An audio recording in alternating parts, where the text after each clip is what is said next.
the show where we like to really dig into a topic you want to learn more about. I'm Mike. And I'm Sarah. And we're your hosts for this deep dive. That's right. Today we're tackling something that can be exciting, but also maybe a little nerve-wracking. Oh, yeah, especially when it comes up in like professional settings, Exactly. We're talking about how to describe your strengths. In English, which I know is something a lot of English learners want to get better at. For sure. I think we've all been there, right? Like someone asks you, what are you good at? And suddenly, total brain freeze. It's like all the words just vanish. Woof.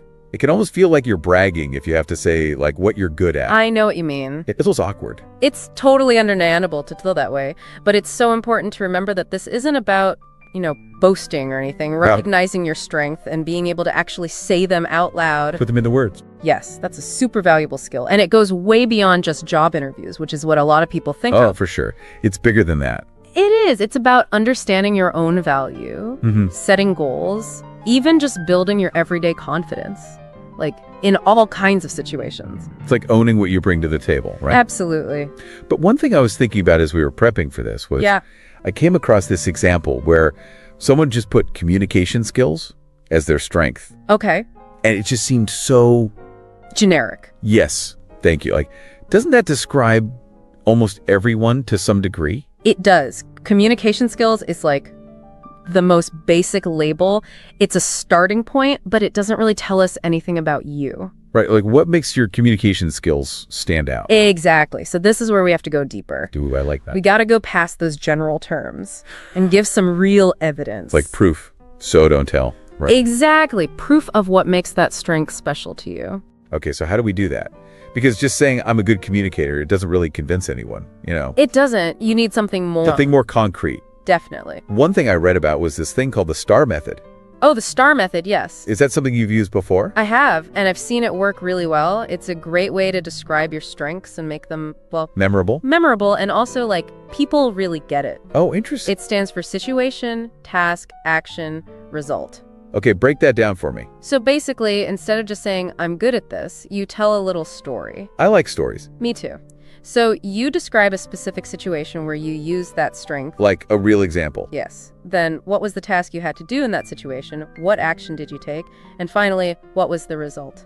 So it's almost like instead of saying I'm good at problem solving, you're actually telling a story about a problem you solved. Exactly. And that makes it much more engaging for the listener. I could see that. Like it's way more convincing. It is. It brings that skill to life. And do you think it's also helpful for the person telling the story?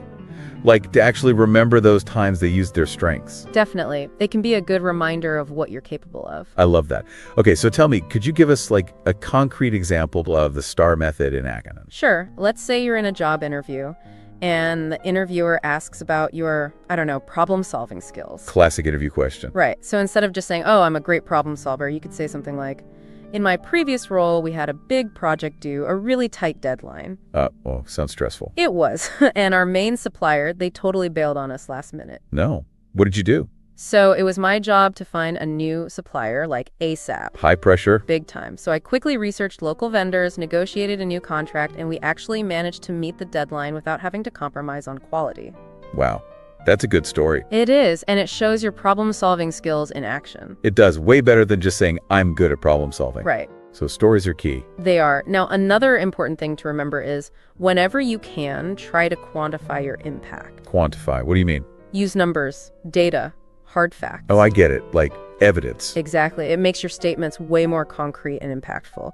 So instead of saying, I improved team efficiency, you could say, I implemented a new system that led to a 20% increase in team efficiency. Oh, I see. The numbers make it real. They do. It's all about going beyond just listing qualities and showing how those strengths actually make a difference, like measurable results. So it's not just telling, it's also showing. Exactly. Showing what you can do. I like that. Okay, so we're painting a clear picture here. Yes. But I imagine that how you describe your strengths, it probably changes depending on the situation, right? Oh, absolutely. Different contexts call for showcasing different sides of your strengths. So what you'd emphasize in a job interview might be different from what you'd talk about when you're, say, networking. Exactly. Can you give us some examples? Sure. So for a job interview, you really want to look at that job description. Right. Tailor it to the specific job. Yes. The goal is to demonstrate how your skills and experiences directly connect to what they're looking for. So you're showing them you've got what it takes. You got it. Now, when you're networking, it's a little different.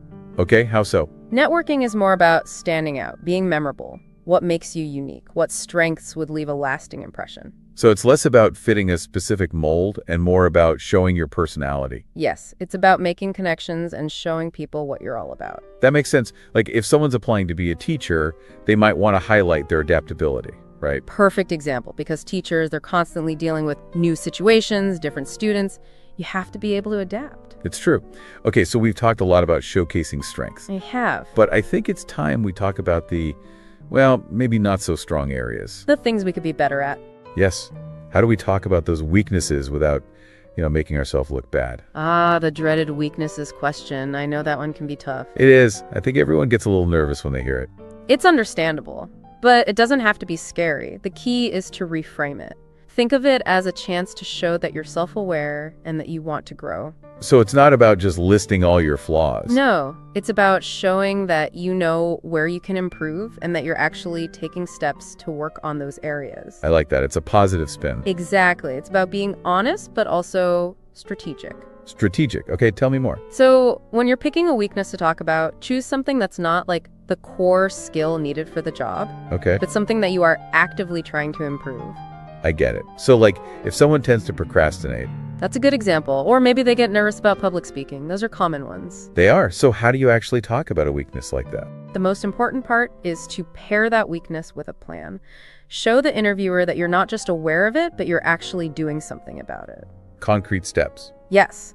So for procrastination, you could say something like, I sometimes struggle with procrastination, but I've been working on my time management skills.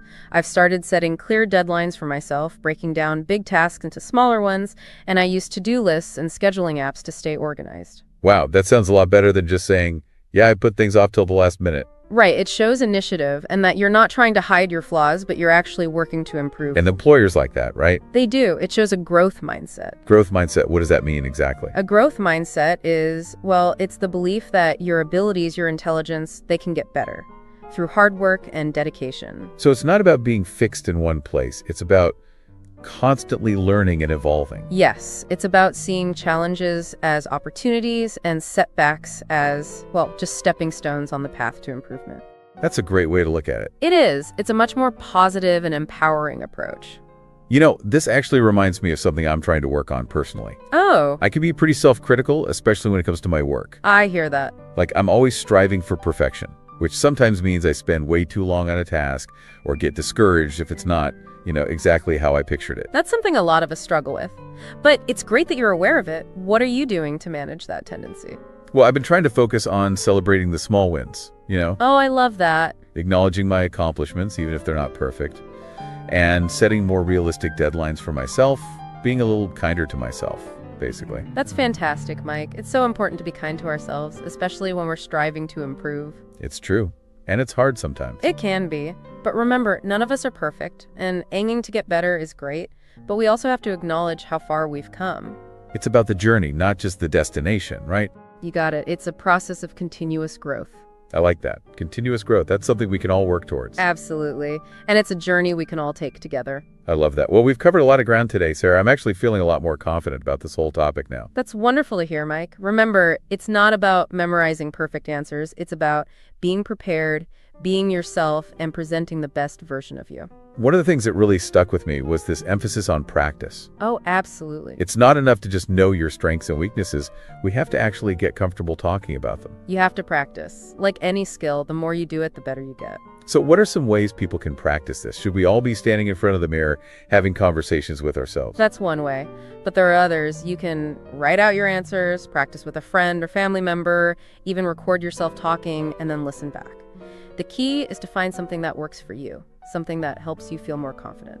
I like the idea of practicing with a friend. That would be helpful, especially to get used to answering questions in a more natural way. It's a great way to get feedback, too. You can ask your friend how you come across and if they have any suggestions. Okay, so we're practicing, we're getting feedback. What else should we keep in mind when describing our strengths and weaknesses? Above all, be authentic. Choose strengths and weaknesses that you genuinely identify with. Don't try to force yourself into a mold that doesn't feel natural. Because if you're not being true to yourself, it'll probably show, right? Exactly. Another essential tip is to be specific. Avoid vague statements. Instead, use concrete examples and anecdotes to illustrate your points. Those details make your answers more memorable and engaging. Like the STAR method. Yes. And when you're talking about your weaknesses, always focus on the positive steps you're taking to address them. Show your growth and commitment to improvement. So it's not about pretending to be perfect. It's about acknowledging that we all have areas where we can grow and showing that we're working towards becoming the best versions of ourselves. Beautifully said, Mike. It's about embracing that journey of learning and self-improvement. This has been such an insightful deep dive. I feel like we've all learned so much about how to describe our strengths and weaknesses, not just for professional gain, but for building stronger, more meaningful connections in all areas of our lives. I agree, Mike. And for everyone listening, if you enjoyed this deep dive into how to describe your strengths in English, be sure to give this video a like, share it with someone who might find it helpful, and subscribe to the Learn English Labs for more insightful language explorations. Until next time, keep learning, keep growing, and keep rocking your strengths. It really is. And speaking of journeys, yeah, this whole conversation has me thinking, we've been focusing on how to talk about strengths and weaknesses in those job interview situations. Right, professional settings. Exactly. But isn't this relevant to all parts of life, our personal lives too? Ooh, that's interesting. I hadn't thought about it like that. I mean, those relationships we have with friends, family, partners, understanding our strengths and weaknesses, it has to play a role there, right? That's a really good point.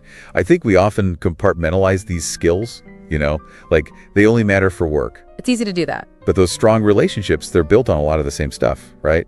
Like understanding each other, clear communication, and that willingness to learn and grow, both as individuals and together. Exactly. You hit the nail on the head. It's not just about professional success. It's about personal growth, too. So how do we apply these concepts, these strengths and weaknesses, even the STAR method, to our personal relationships? Well, for one thing, knowing your strengths can help you contribute more effectively. Okay, I like that. Let's say empathy is one of your big strengths. Mm-hmm. Being aware of that can make you a more attentive listener. You can offer genuine support when someone needs it, and it helps you build those stronger connections with the people you care about. So it's like using your strengths to be a better friend, partner, family member. Exactly.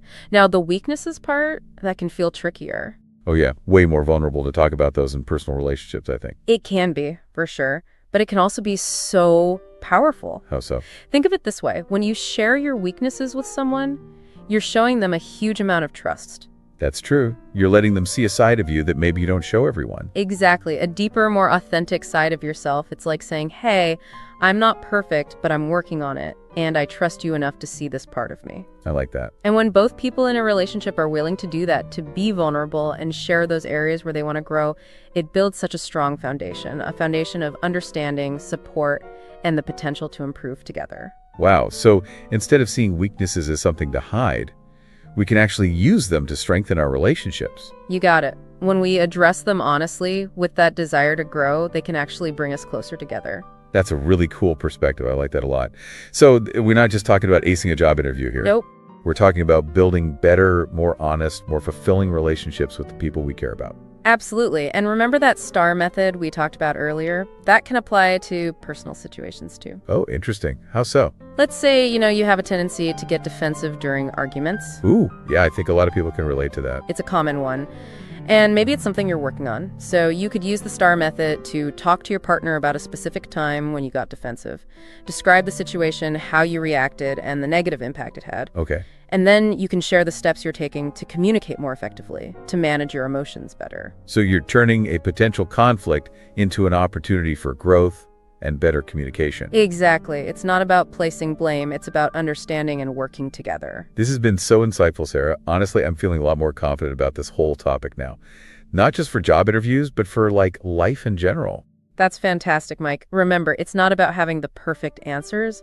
It's about being prepared, being genuine, and showing up as your best self. One of the things that really stuck with me was this idea of practice. Oh yeah, practice is key. It's not enough to just know your strengths and weaknesses. We have to get comfortable talking about them. Absolutely. It's a skill, just like anything else. The more you do it, the easier it gets. So what are some ways people can practice this? Should we all be standing in front of the mirror, having conversations with ourselves? If that works for you, go for it. But there are other ways too. You can write out your answers, role play with a friend, even record yourself and listen back. The important thing is to find a method that helps you build confidence and get comfortable talking about yourself. I really like the idea of role-playing with a friend. That seems like it would be really helpful, especially to get used to answering questions in a more natural way. It is. And you get feedback too. Ask your friend how you sound if they have any tips. Okay, so we're practicing, we're getting feedback. What else should we keep in mind when we're describing our strengths and weaknesses? The most important thing is to be authentic. Choose strengths and weaknesses that you truly identify with. Don't try to fit yourself into some kind of mold that doesn't feel right. Because if you're not being true to yourself, it'll probably show, right? Exactly. And another key thing is to be specific. Avoid those vague general statements. Use concrete examples. Tell stories. Give details. That's what makes your answers memorable and engaging. Like with the STAR method. Yes. And when you talk about your weaknesses, remember to always focus on the positive steps you're taking to address them. Show that you're committed to growth and improvement. So it's not about pretending to be perfect. It's about acknowledging that we all have areas where we can grow and showing that we're actively trying to be better. Beautifully put, Mike. It's about embracing that journey of learning and self-improvement. Well, this deep dive has been amazing. Seriously, I think we've all learned so much about how to describe our strengths and weaknesses, not just for our careers, but for building stronger, more meaningful relationships in all areas of our lives. I agree, Mike. It's been a pleasure exploring this topic with you. And for everyone watching, if you enjoyed this deep dive into how to describe your strengths in English, be sure to give this video a like, share it with someone who might find it helpful, and subscribe to the Learn English Lab for more insightful language explorations. Until next time, keep learning, keep growing, and keep rocking your strengths. We've talked a lot about describing strengths and weaknesses for jobs, like interviews and networking. But it got me thinking, what about in our, personal lives, just everyday life? How can understanding these things, like our strengths and weaknesses, how can that help us in our relationships? That's a great question. It's something we often forget about. We get so focused on using these skills in professional settings. Right. But they're so valuable in our personal lives, too. Okay, yeah, because good relationships, they're built on understanding each other. Yeah. Communication. Being willing to grow together. Right, exactly. So how do we actually take these ideas, the strengths, the weaknesses, the STAR method even, how do we use them in our relationships with friends, family, partners? It feels different, right, than a job interview. Oh, yeah, for sure. It is different, but the underlying idea, the principle, it's the same. Like knowing your strengths, that can help you be a better friend, partner, whatever. Can you give me an example? Sure. Let's say you're a really organized person. Okay. That's a strength, right? So you could be the one who plans events or manages shared responsibilities. That makes things easier for everyone. Exactly. It makes life smoother. Okay, so that's strengths. Yeah. But weaknesses, those are trickier, I think. Oh, definitely. Especially in personal relationships. It can feel way more vulnerable to talk about them. Yeah. But it can also be, honestly, it can be really powerful. How so?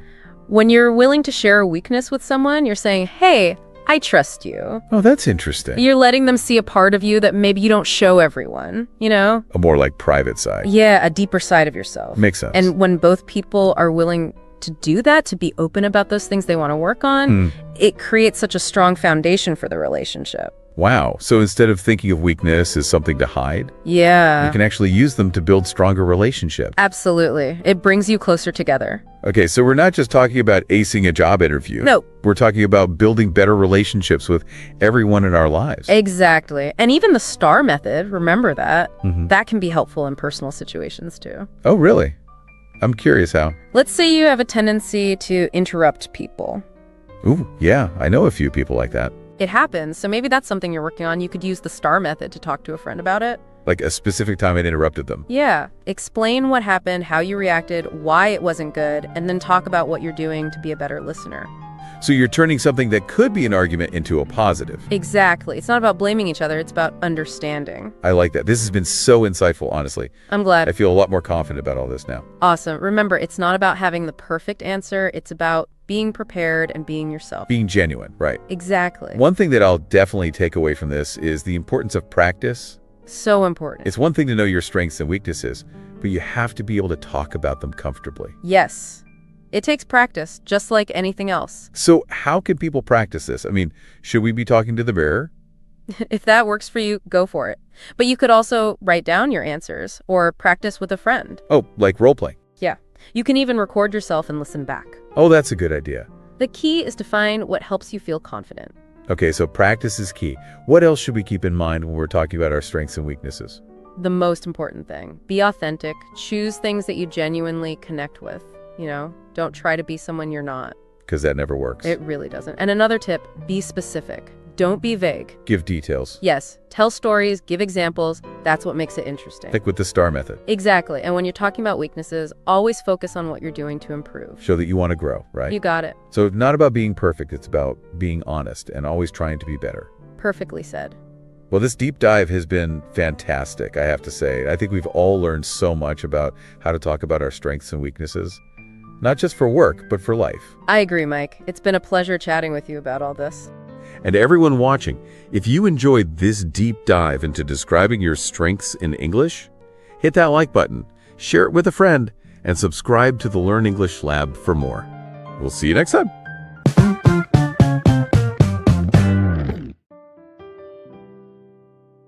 Hello, and welcome to the Learn English Lab. I'm Mike, and I'm really excited about today's topic because I think it's something we all struggle with from time to time and could always use a little bit of help with, and that is communication skills. Yeah, it really is the foundation of everything we do. It's so important in our relationships at work and every aspect of our lives. And I'm Sarah. I'm happy to be here to talk about this with you. You know, you're right. Communication is essential. It's kind of like a superpower when you think about it.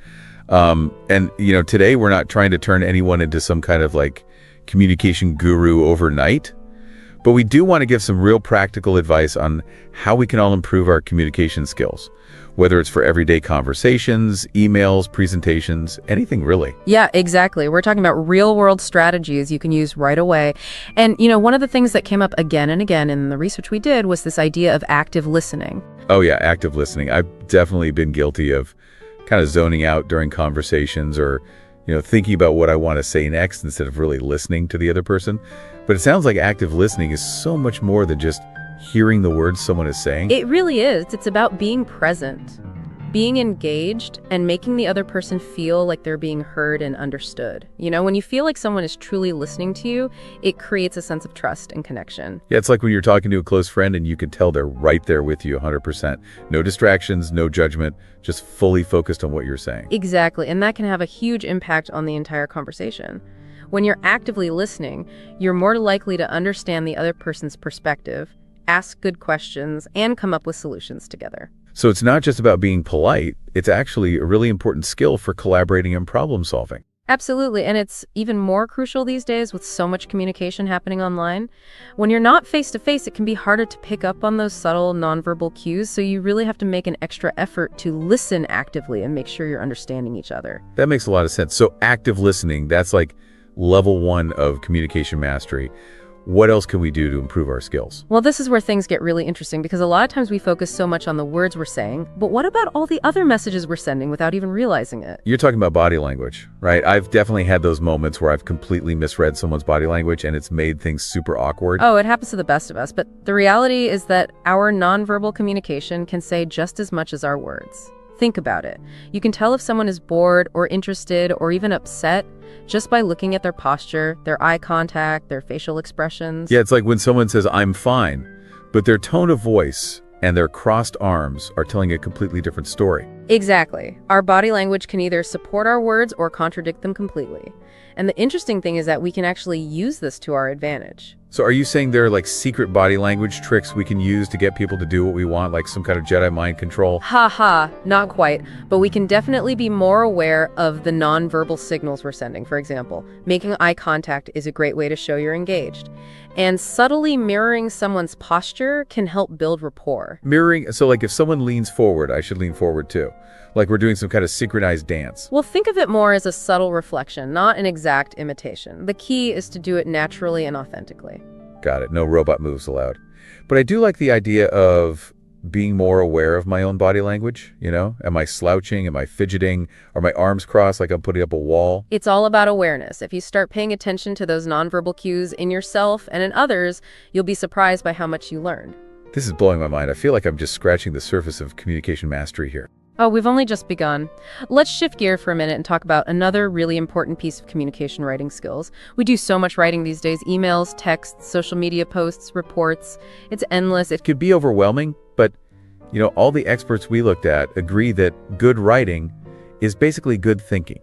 It makes you organize your ideas clearly so that other people can understand them. It's all about clarity and precision, whether you're writing a persuasive email or trying to tell a captivating story. And don't even get me started on the importance of proofreading. I can't tell you how many emails I've sent with embarrassing typos that made me want to hide under my desk. Oh, we've all been there, but thankfully we have some amazing tools now to help us catch those mistakes. Grammar checking software can be a lifesaver. Oh, I love those tools. They're so helpful. But it's not just about being grammatically correct. It's about making sure your message is clear, concise, and gets to the point. Nobody wants to read a giant wall of text. You're so right. It's like decluttering your writing. Get rid of all the unnecessary words and phrases and let your ideas shine through. I love that analogy. So clear writing equals clear thinking. But how can we make our writing even more engaging and memorable? That's where storytelling comes in, right? Absolutely. Stories are powerful. We're hardwired to connect with them. They capture our attention, trigger our emotions, and help us remember information. Think about your favorite TED Talks or presentations. They often use storytelling to make their messages stick. Oh, totally. I've seen TED Talks that have completely changed my perspective on things. And it's all because the speaker told a compelling story that drew me in. Stories help us relate to information and make it feel more real. And you don't have to be a professional storyteller to use this technique. We can all find stories from our own lives that can make our messages more persuasive and help us connect with our audience on a human level. So instead of just listing facts and figures, I could share a personal anecdote or an example to bring my message to life. Exactly. It's a much more engaging way to communicate. And it brings us to another important idea: authenticity. Authenticity. It seems like that's a theme that keeps coming up in everything we've talked about so far, from active listening to body language to storytelling. It's true, because at the end of the day, communication is about connecting with other human beings. And that connection is built on trust and being genuine. When you're authentic, you're showing up as your true self without any masks or filters. But that to be scary. What if people don't like the real me? That's a valid fear, but I think it's important to remember that people are drawn to authenticity. When you're genuine, you're more relatable, more likable, and ultimately more effective as a communicator. So it's not about trying to be someone I'm not. It's about embracing my unique communication style and letting my personality shine through. Exactly, and it's about understanding your own feelings and being sensitive to the emotions of others. That's what we call emotional intelligence, and it plays a huge role in how we connect with other people. This is so insightful. I'm starting to see how all these different communication skills are connected. It's not just about mastering individual techniques. It's about cultivating a mindset of authenticity, empathy, and genuine connection. That's a great way to put it. This has been amazing. I feel like we've just scratched the surface, though. We have a lot more to talk about. Wow. You know, we were just talking about body language before the break, and it's crazy how much we communicate without even saying a word. I know, it's like this whole other language we're all speaking. Right. And speaking of communication, one thing that really stood out to me in all the research we did was this emphasis on clarity and being concise, especially when it comes to writing. Oh, absolutely. We've all read those emails or articles that just go on and on and on, and by the end you're like, wait, what was the point they were trying to make? Exactly. It's like trying to find a needle in a haystack. So how can we avoid doing that to other people? How can we make our writing clearer? Well, I think it comes down to structure and simplicity. Think of your writing like a roadmap. You want to make it easy for your reader to follow along and get to their destination without getting lost. You're right. It's like you're building a bridge for your ideas to cross over. And don't forget about white space, too. Giving your words room to breathe on the page makes a huge difference in how readable something is. Okay, good point. Now, I personally love using strong verbs and descriptive language to make my writing more interesting, but I also know it's easy to go overboard and end up sounding pretentious or just confusing. How do you find that balance? That's a great question, and I think the answer depends on who you're writing for. If you're writing for a specific audience in your field, then using some technical terms might be fine. But if you're writing for a general audience, it's best to stick with clear and simple language that everyone can understand. Makes sense. Don't use your fancy words unless they really add something to your message. Right. And don't forget about the power of storytelling. We were talking about that earlier. Storytelling can be just as effective in writing as it is in speaking. Oh, definitely. A good story can make even the most complicated topic more engaging and memorable. Absolutely. Okay, so we've talked about listening, we've talked about writing. Now let's move on to what is probably the most feared form of communication: public speaking. Yeah, public speaking, I think almost everyone gets a little nervous when they have to speak in front of a group. It's one of the most common fears out there, but it doesn't have to be terrifying. With practice and the right mindset, anyone can become a confident and engaging public speaker. Okay, so how do we get started? What are some tips for calming those nerves and giving a great presentation? Well, the first thing is to know your material really well. The more familiar you are with your topic, the more confident you'll feel. That makes sense. You have to have a solid foundation to stand on. Exactly. And don't be afraid to practice. You can rehearse in front of a mirror or with friends or family, or even record yourself to see how you come across. Practice makes perfect, right? Or at least it makes us feel less terrified. And it's important to remember that it's okay to be nervous. Those nerves can actually give you a little extra energy and help you stay focused. So it's all about channeling that nervous energy into positive energy. Right, and don't forget about connecting with your audience. Make eye contact, smile, use your voice to engage them, and make them feel like you're talking to them, not at them. That's good advice. Okay, now for the part I always dread questions from the audience. I always freeze up when someone asks me a question I don't know the answer to. A lot of people feel that way, but remember, questions are a good thing. They mean your audience is interested and wants to learn more. So instead of dreading questions, I should welcome them. And if you don't know the answer to a question, it's perfectly fine to say, "That's a great question. I don't have the answer right now, but I'll be happy to look into it and get back to you." Phew, that takes the pressure off. The more you practice public speaking, the more comfortable you'll become. It's like anything else. The more you do it, the easier it gets. And who knows, maybe you'll even start to enjoy it. Okay, so we've talked about listening, writing, speaking. What other communication skills do we need in our arsenal? Well, in today's world, we can't forget about online communication. That's a whole other set of challenges. Oh yeah, for sure. Email, social media, instant messaging. It seems like we're always communicating online these days. And it can be tricky sometimes. It's so easy to misinterpret someone's tone or intention in a text or an email. You're right. And without those nonverbal cues we can rely on when we're face-to-face, it's easy for misunderstandings to happen. So how can we make sure our digital communication is clear, effective, and professional? I think the most important thing is to be mindful of your tone. It's really easy to come across as abrupt or rude in writing, even when you don't mean to be. Especially when you're typing quickly and not really thinking about how your words might sound to the other person. So it's always a good idea to reread your emails or messages before you hit send. Just make sure they convey the tone you intended. And sometimes adding an emoji can help soften the tone of a message too, like a smiley face. Emojis can be helpful, but use them carefully and always be aware of who you're communicating with. What's appropriate for a text message to a friend might not be appropriate for a formal email to a client. Good point. It's all about context, speaking of which. What about social media? It's such a powerful tool for connecting with people, but it can also be a minefield if you're not careful. It's true. Anything you post online is out there for the world to see. Potential employers, clients, even future romantic partners. So think before you told. And be mindful of your privacy settings. Social media can be a great way to connect with people, but it's important to protect your personal information. One thing I've noticed about online communication is that it can feel very impersonal. It's easy to forget that there's a real person on the other side of the screen. That's a really important point. We need to make an effort to bring that human element into our online interactions.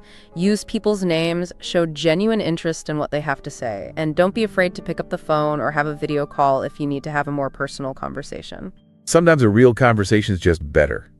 Okay, so we've covered listening, writing, speaking, and online communication. What else? Well, there's one more essential aspect of communication that I want to touch on before we wrap up, and that's feedback, both giving and receiving feedback. Feedback is so important for growth, but it can be hard to give and receive sometimes, especially when it's negative. It's definitely a delicate balance. We want to be honest and helpful, but we also don't want to hurt anyone's feelings or damage relationships. So how do we give feedback that's constructive and not hurtful? I think the key is to approach it with empathy and a genuine desire to help the other person improve. Instead of focusing on what they did wrong, try to frame your feedback in terms of how they can do better next time. So instead of saying that presentation was boring, I could say something like, I think your presentation would be more engaging if you included more visuals or stories. Exactly. That's much more helpful. And when you're on the receiving end of feedback, it's important to listen, actively ask clarifying questions if you need to, and try not to get defensive. I need to work on that last part. I definitely have a tendency to take negative feedback, personally, even when I know the person giving it is just trying to help. It's a natural reaction, but try to remember that feedback is a gift, even when it's not packaged in the nicest way. It's an opportunity to learn and grow. So let's all make a pact to embrace feedback, both giving and receiving, and use it to help each other become better communicators. I love that. Well, we're back for the final part of our deep dive into communication skills. It's been a really interesting conversation so far. It has. We've covered so much ground, from the basics of active listening to the complexities of digital communication. As we wrap things up, I'm curious, what are some of the key takeaways that our listeners can walk away with? What are the big ideas that can really make a difference in how we communicate? If I had to sum it all up in one sentence, I'd say communication is about building bridges. It's about connecting with people, understanding their perspective, and creating strong relationships. I love that. And it really ties everything together, doesn't it? Active listening, clear writing body language. It's all about making those connections. Exactly. And it's important to remember that communication is a two-way street. It's not just about getting our own point across. It's also about listening to and understanding the other person. It's like a dance, where both partners have to be in sync and responsive to each other. That's a great analogy. And like any dance, it takes practice, patience, and a willingness to adapt. One thing that really stood out to me during this conversation is that there's no one right way to communicate. We all have our own unique styles and strengths. That's so true, and it's important to embrace that. What works for one person might not work for another. The key is to be self-aware and to understand your own communication style.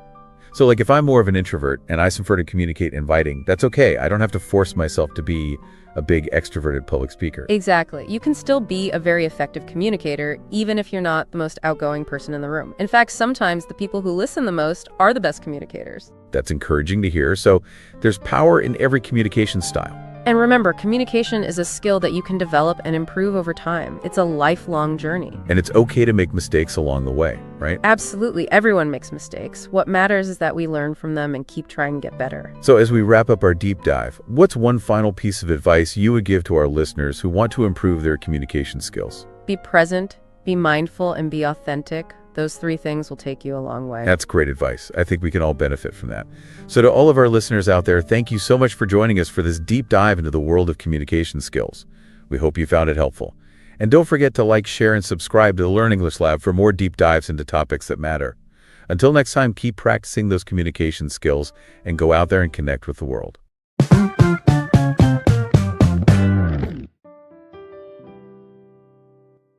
Hello and welcome to the Learn English Lab. I'm Mike, and boy, am I excited for this deep dive. We're going to be tackling a question that I know a lot of you have probably wondered about: how to sound like a native English speaker. And to help us unlock this mystery, we've got the amazing Sarah here, our language expert extraordinaire. Thanks for having me. So Sarah, what pops into your head when you hear that question?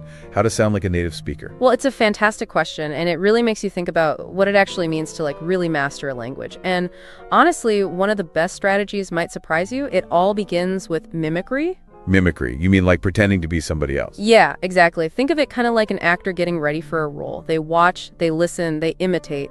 And when it comes to learning languages, that kind of total imitation can be super powerful, Instead of just learning the rules, you're actually training your mouth to move in totally new ways to make sounds that you might not be used to. Okay, I'm definitely intrigued. How does that actually work when you're learning? So one of the most important things is focusing on the physical part of speaking. Pay attention to how native speakers move their mouths, their lips, even their tongues when they're making different sounds. You can even use visuals to help you outwatch videos or look in the mirror as you practice. The goal is to build up that muscle memory so those sounds start to feel natural and you don't even have to think about them. So it's almost like we're rewiring our brains to think in a different language, both mentally and physically. You got it. You're not just memorizing words and grammar, you're actually developing a whole new way of talking, a new way to express yourself. It's like embodying the language, not just getting it. That's so cool. But let's be real. Not everybody has the time or the money to just pick up and move to an English-speaking country to fully immerse themselves. Are there any tools or techniques that can help us speed this process up? Oh, you're totally right. Full immersion is not always possible. But luckily, we're living in a time where technology can give us incredible support. There are some awesome pronunciation apps that can give you personalized coaching, interactive exercises, and even feedback in real time. It's like having a personal language tutor right in your pocket. So we've got mimicry and technology working together. What else can we do to really get rid of that gap between textbook English and that smooth, natural speech we all want? I think one of the biggest changes happens when you start thinking in English. Whoa, hold on right there. This is something I hear a lot, but I feel like people don't really explain it. How do you actually do that? It sounds awesome, but it can be really hard to actually make it happen. You're right. It's not a piece of cake, but it's super important if you want to stop sounding like you're reading from a textbook. One easy thing you can try is to start narrating your day in English. Describe what you're doing, what you see, what you're feeling all in your head using English. So instead of thinking I'm making coffee, I'd think I'm brewing a cup of joe. Bingo! It might feel a little weird at first, but it really helps you break out of that habit of translating everything back and forth in your mind. And the more you do it, the more natural it'll become. You'll just start thinking in English without even realizing it. That's actually super useful. I love that. Here's another one that might sound a little strange. Embrace being imperfect. What do you mean by that? Don't be scared to make mistakes. Actually, mistakes are your buddies. They're chances to learn and get better. Record yourself speaking English, listen back, and see where you can do better. You'll be shocked by how much you learn just from hearing yourself. I've never liked hearing recordings of myself, but you're right, it could be a really helpful tool. It's like getting someone else's opinion on how you speak. Exactly. It helps you catch those little things that you might not even know you're doing. And the coolest part is you can see how much you improve over time. You can literally hear yourself getting better.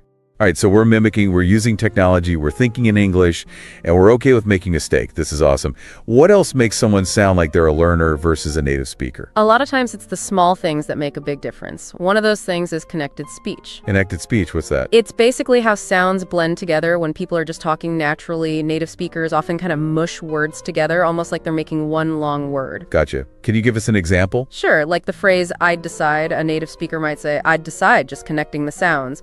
Or friend egg could sound like friend egg, and sometimes sounds even disappear completely, like the T in next week, which becomes next week. Wow, I never really thought about it like that. It's like a secret language. It kind of is, and these little connections might not seem like much, but they're what give English its rhythm and flow. It's what makes it sound smooth and natural. Okay, so how can we get good at this connected speech thing? Listening is key. Really pay attention to how native speakers connect their words and phrases, and then try to copy them. You can even find stuff online that explains all the rules of connected speech. The most important thing is to practice, practice, practice. You got it. Practice makes perfect. Or at least makes us better. Speaking of which, we've covered a lot today. From mimicking mouth movements to being okay with mistakes, and even diving into connected speech. It's pretty clear that there's way more to sounding like a native speaker than just memorizing words. What else should our listeners remember as they start trying to sound more like native speakers? One thing that people often forget is how important intonation is. It's like the music of language, the way we use our voices to show emotion and meaning. Can you tell us more about that? Think of it like a song. The way our voices go up and down can completely change what we're saying, just like the notes in music. Stress and rhythm are super important for making English sound lively and interesting. So it's not just about saying the words right, it's also about how we say them with the right intonation. Makes sense. Any advice for getting better at intonation? Absolutely. One of the best things to do is listen to native speakers and then copy them. Pay attention to how they use their voices to emphasize certain words or phrases and how their tone changes with different emotions. Speeches, TED Talks, even songs can be really helpful for this. So basically surround ourselves with as much spoken English as we can and really tune into those little changes in intonation. Yep. The more you listen and imitate, the more natural your intonation will become. Got it. This has been super helpful. I'm starting to understand how all of this works together to create that smooth, effortless flow that makes someone sound like a native English speaker. But let's be honest, sometimes we just want to sound cool to fit in with the locals. Is there a quick way to do that? Well, if you want to sound like a local, you got to talk like a local. And that means getting into the world of idioms and slang. Ah, yes. Idioms and slang. Those tricky but awesome expressions that can make you sound like you belong or not. Exactly. They're like shortcuts to sounding more authentic. They add color and personality to your language, making it less formal and more natural. But of course, with great power comes great responsibility. I can imagine some of the problems there. Slang can be super specific to a certain situation, right? What's cool to say with your friends might not be cool to say at work. You're totally right. It's all about using the right words at the right time. And with idioms, you got to make sure you're using them the right way. Otherwise, you might end up sounding confusing instead of cool. So we're talking about finding a balance. Using idioms and slang to make our language more fun and interesting, but also being aware of the context and not making any big mistakes. You got it. There are some great resources that can help you figure out idioms and slang, like online dictionaries and forums. But the best way to learn is to listen to native speakers and watch how they use these expressions in different situations. So immerse ourselves in the language and pay attention to how native speakers use these expressions. It sounds like we keep coming back to that same idea. You're picking up on the pattern. And here's another important thing to keep in mind. Sounding like a native speaker is more than just pronunciation. It's also about how you deliver your message. You mean like how fast we talk, how clearly we speak, things like that? Exactly. It's about speaking clearly and with confidence so people can understand what you're saying. Think of it like the difference between reading a script and giving an awesome performance. I get it. Being clear and speaking at a good pace is super important for keeping people interested and making sure they understand what you're saying. Are there any exercises we can do to get better at this? Oh yeah, reading out loud is an awesome way to practice pacing and clarity. Choose a paragraph from a book, an article, or even just something random and read it out loud. Like you're giving a presentation, really focus on speaking clearly and at a natural speed. So it's like giving a little presentation to ourselves. I can do that. What else can help us sound more like a native speaker? Well, there's really no substitute for actual conversations. Talking with native speakers is the best way to practice everything we've talked about, to feel comfy with the flow of the language, and to build your confidence. That makes total sense. But for people who don't know any native speakers, what can they do? Don't worry, there are tons of resources online that can connect you with native speakers for language exchange or online tutoring. You can find conversation partners, language tutors, even whole online communities that are all about helping people learn and practice English. That's amazing. So we can create our own little English-speaking world, even if we're not living in an English-speaking country. Exactly. And the more you chat with native speakers, the more comfortable and confident you'll get. You'll start to pick up on all those little things about pronunciation, intonation, and even body language that really makes someone sound like a native speaker. I can already feel myself getting more confident just thinking about it. But before we wrap up, is there one last piece of advice you want to give to our listeners who are working on sounding more like native English speakers? Yeah, definitely. Remember that language is really a tool for connecting with others. It's about building bridges, sharing ideas, and experiencing the world in new ways. Embrace the journey, have fun with it, and never stop exploring how beautiful and diverse the English language is. That's a beautiful thought, Sarah. Thanks again for being here and sharing your knowledge with us. It's been fun, Mike. Okay, so we're back for part 2 of our deep dive into how to sound like a native English speaker. We've learned so much already, and I can't wait to see what else we uncover. Me too. We've talked about a lot of different things that make someone sound like a native speaker, but it's important to remember that they all kind of work together. Like it's a big puzzle, and every piece is important for seeing the whole picture. I like that analogy. So how do we put all these pieces together? How do we go from practicing different skills to actually sounding like a native speaker when we're talking to people? That's where the real magic is. And it all comes down to practicing consistently and not being afraid to use what you've learned. Remember, language isn't just about the rules. It's about connecting with people and expressing yourself. It's so true. It's easy to get caught up in all the technical stuff and forget that the whole point is to actually use the language. So how do we get over that fear of making mistakes and really start having conversations in English? Well, first of all, be nice to yourself. Everybody makes mistakes, especially when they're learning something new. In fact, mistakes just mean you're pushing yourself. You're growing and trying new things. That's a good point. It's easy to feel discouraged when we mess up or feel like we're not improving fast enough. Totally. But remember, learning a language is a journey, not a race. Celebrate the small things you get right. Notice your progress, and don't be afraid to laugh at yourself sometimes. I love that. Humor is a great way to make those awkward moments less awkward and turn them into something you can learn from. But speaking of learning, what are some practical ways we can get more practice talking with native speakers? Surround yourself with the language as much as possible. Listen to podcasts, watch movies and TV shows, read books and articles, all in English, of course. The more you hear and see English, the more natural it will start to feel. And don't just be a passive listener. Sing along to your favorite songs, repeat phrases you hear in movies, even talk to yourself in English. Those are great tips. Sometimes we forget how much we learn just by being around the language.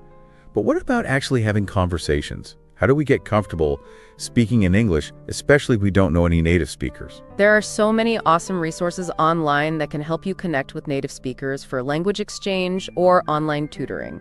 You can find conversation partners, tutors, even whole online communities dedicated to helping people learn and practice English. That's fantastic. So we can basically create our own little English-speaking world, even if we don't live in an English-speaking country. Precisely. And the more you talk with native speakers, the more comfortable and confident you'll become.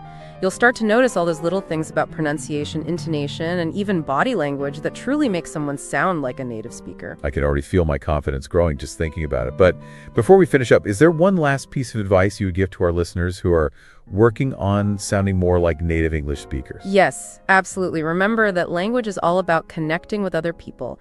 It's about building relationships, sharing ideas, and seeing the world in new ways. Enjoy the process, have fun, and never stop exploring the beauty and diversity of the English language. That's a beautiful way to put it, Sarah. Thanks again for sharing your wisdom with us. My pleasure, Mike.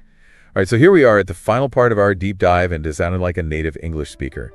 It's been an awesome journey so far, and I'm really curious to see where we end up. Me too. I know what you might be thinking. Okay, I've heard all these tips. I'm ready to use them, but where do I even begin? Yeah, it can feel a bit overwhelming at first.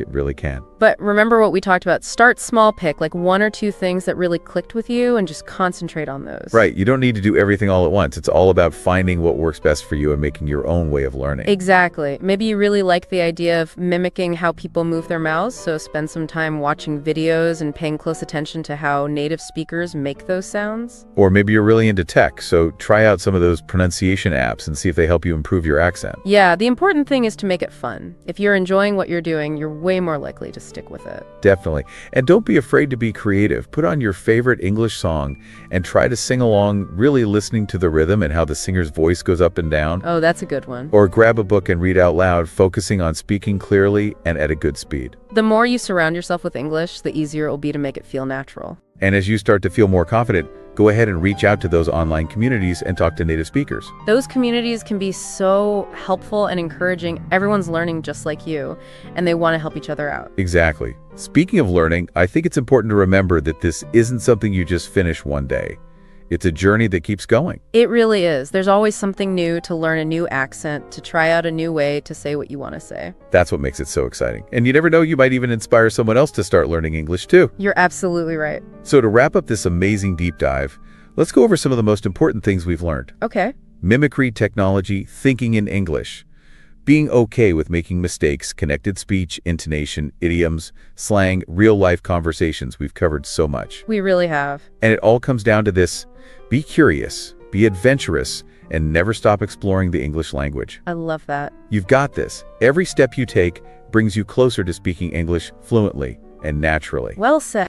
And that's a wrap on our deep dive into sounding like a native English speaker. It's been a great conversation. I hope you've enjoyed listening and that you feel inspired to keep learning English. Me too. Remember, the learning never stops. So keep practicing, keep exploring, and keep having fun with English. And don't forget to like, share, and subscribe to the Learn English Lab YouTube channel for more deep dives into the awesome world of English fluency. We'll catch you next time.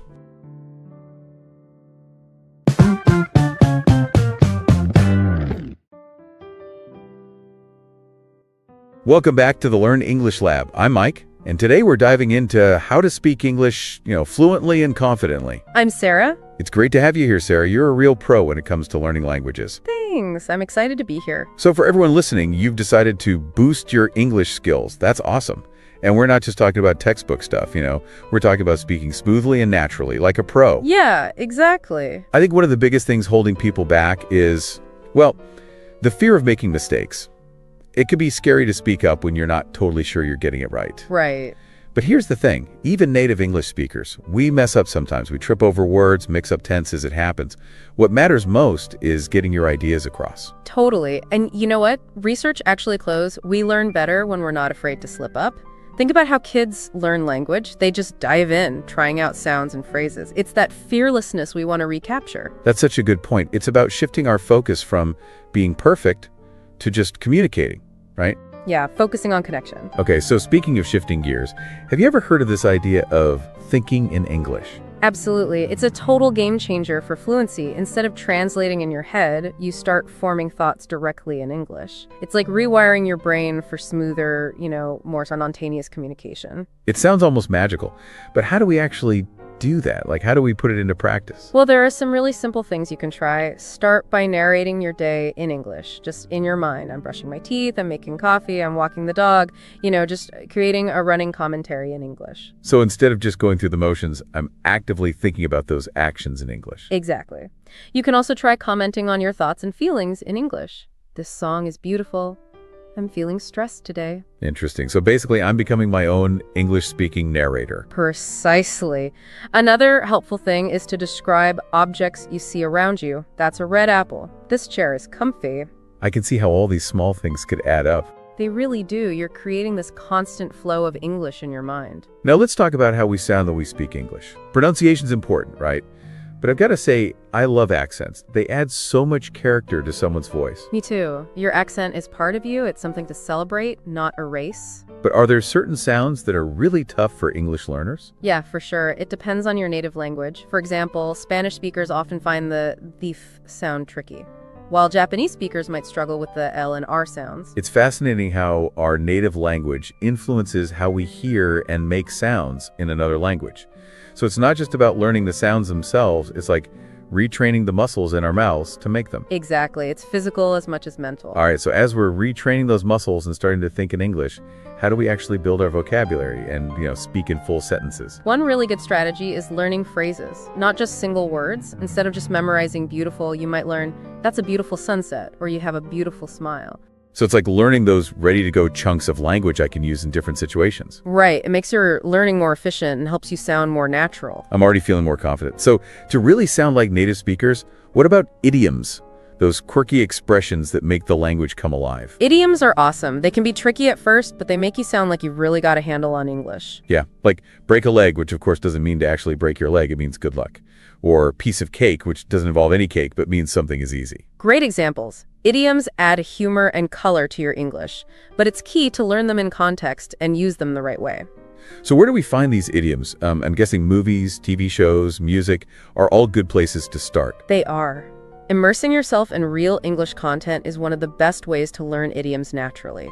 Don't be afraid to write them down and try using them in your conversations. Love it. It's like turning entertainment into a learning opportunity. What about podcasts, especially those made for English learners? Podcasts are such a great resource. They cover tons of topics and styles, and many are designed specifically to help learners. I like podcasts that have transcripts so I can read along as I listen and catch any words I miss. That's a great tip. And some podcasts have exercises or quizzes to test your understanding, which can be really helpful. Okay, we've got movies, TV shows, podcasts, so many great resources. But what about the ultimate immersion experience? Moving to an English-speaking country. Living in an English-speaking environment can really speed up your learning. You're constantly surrounded by the language, forced to use it every day. You pick up nuances you might not get in a classroom. It's like a 2047 language program, but it's also a big decision, not something everyone can do. Totally. So what if you can't just pack up and move? Are there ways to create immersion while you're traveling? That's a great question. What do you suggest? You can totally create an immersive environment right where you are. It's about finding ways to engage with English in your daily life. Like what specifically? For example, you could find an English-speaking job or volunteer somewhere where English is the main language. That's a great way to use your skills and get experience at the same time. Exactly. Another idea is hosting travelers in your home through websites like Couchsurfing or Airbnb. That's a fun way to meet people from all over and practice in a casual setting. And it can be a great cultural exchange. Of course, we can't forget about technology. There are tons of apps, websites, even just switching your phone settings to English can help. Tech is definitely a helpful tool. You have dictionaries, translation apps, online platforms, but it's important to find a balance between online learning and real-life interaction. I agree. While apps are great for vocab and grammar, it's crucial to practice speaking with actual people. Exactly. Speaking of practicing, here's a cool tip. It might sound a little strange, but trust me, use a mirror to practice speaking out loud. A mirror. Tell me more.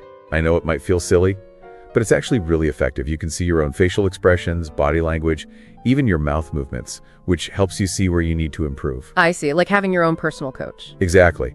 Plus, you can practice different situations.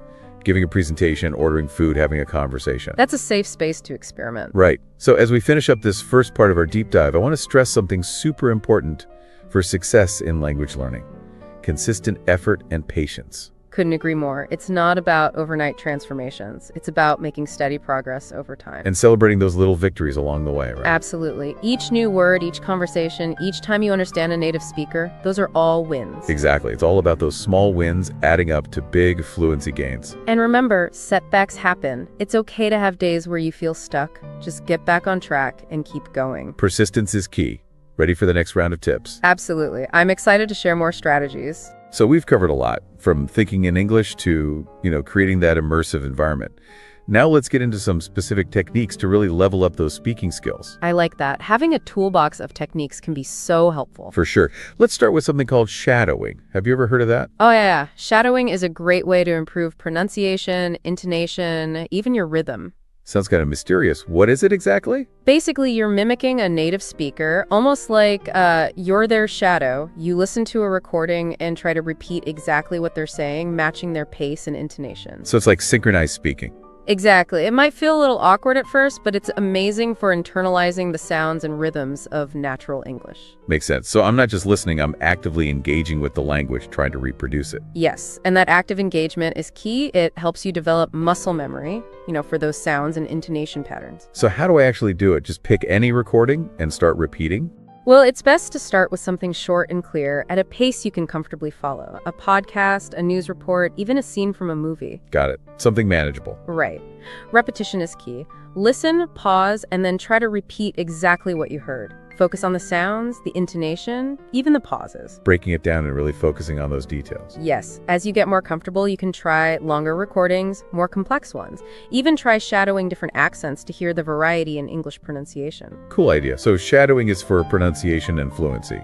What about self-recording? That sounds a bit like talking to myself. It is a bit like that, but self-recording lets you go back and really listen to yourself, which can be super insightful. That makes sense. It's hard to judge yourself while you're actually speaking. With self-recording, I can hear how I sound to someone else. Exactly. You could pick a topic you're interested in, maybe something you've been learning about, and just record yourself talking about it for a few minutes. Then listen back and analyze it. Yes. Pay attention to your pronunciation, grammar, how smoothly you speak, your overall clarity. Listen for any mistakes you keep making, any spots where you get stuck. It's like being my own language coach. Right. You can also use it to track your progress. It's motivating to see how much you've improved. I love that. So we talked a bit about practicing with other English learners, but I think it deserves more attention. Totally. It's so valuable. It creates this safe, supportive space where everyone's in the same boat. It definitely feels less pressure than talking to a native speaker, especially when you're just starting out. Absolutely. And you learn so much from each other, sharing tips, strategies, resources. You can even do role-playing together. And you don't feel as bad about making mistakes because everyone's doing it. Exactly. Plus, it's fun to connect with others going through the same thing. So how do you find people to practice with? Are there online communities or groups? Oh, tons. You could join a language exchange group online or in person. That way you can connect with people learning English who are also native speakers of your language. Language exchange groups are great. You help each other, it's a win-win. There are also English conversation clubs at libraries, community centers, sometimes even universities. Often, they're free, and they have a structure for practicing. Great ideas. And then there are online forum and communities specifically for language learning. Exactly. You'll find people at your level who want to practice. The key is to be proactive, put yourself out there. Now let's talk about something that could be a game changer. Your mindset. How you think and feel about language learning can really impact your progress. Oh, 100%. Mindset is huge. If you believe you can learn English, you're way more likely to succeed. It's like that saying, whether you think you can or you think you can't, you're right. Exactly. It's not just about believing you can do it. It's about embracing the whole process, the challenges too. Because learning a language isn't always easy. There will be times when you feel frustrated, maybe you want to give up. That's normal. Everyone feels that way sometimes. The key is not letting those feelings stop you. So how do we create a more positive mindset? What are some practical tips? Well, start by setting realistic goals. Don't try to do too much too soon. Start small, then gradually make things harder as you progress. I like that. Baby steps. Another important one is focusing on your progress, not your mistakes. It's easy to get hung up on those mistakes and feel discouraged. It is, but remember, mistakes are normal. They're actually how we learn and grow. So instead of beating myself up, I should see them as feedback, showing me where to improve. Exactly, and don't forget to celebrate your wins, no matter how small they seem. Yes, those little wins add up and keep you going. What are some other ways to stay positive and motivated on this journey? Surrounding yourself with positive people can make a huge difference. Connect with other learners, share experiences, encouragement. Having a support system is so important. What about finding resources that inspire you? Like a favorite podcast, a YouTube channel, maybe a book about language learning. That's a great idea. Those resources can give you a boost, especially when you're feeling stuck. And they often offer practical tips. Exactly. It's about finding what works for you and creating a learning environment that feels good and motivating. Before we move on, I want to talk about self-compassion. Self-compassion, so vital. It's being kind to yourself, especially when you mess up or things get tough. Because let's be real, learning a language can be hard. It's easy to be tough on yourself. Especially when you compare yourself to others or to, some ideal of a perfect speaker. So true. But everyone learns at their own pace. And everyone has strengths and weaknesses. So instead of being hard on yourself, be patient. Offer yourself the same kindness you offer a friend who is struggling. Yes. Recognize that you're human, and this takes time, effort, and a lot of self-love. So we've covered active learning techniques like shadowing and self-recording, the power of practicing with others, and having a positive mindset. Ready for the final stretch? Bring it on. Awesome.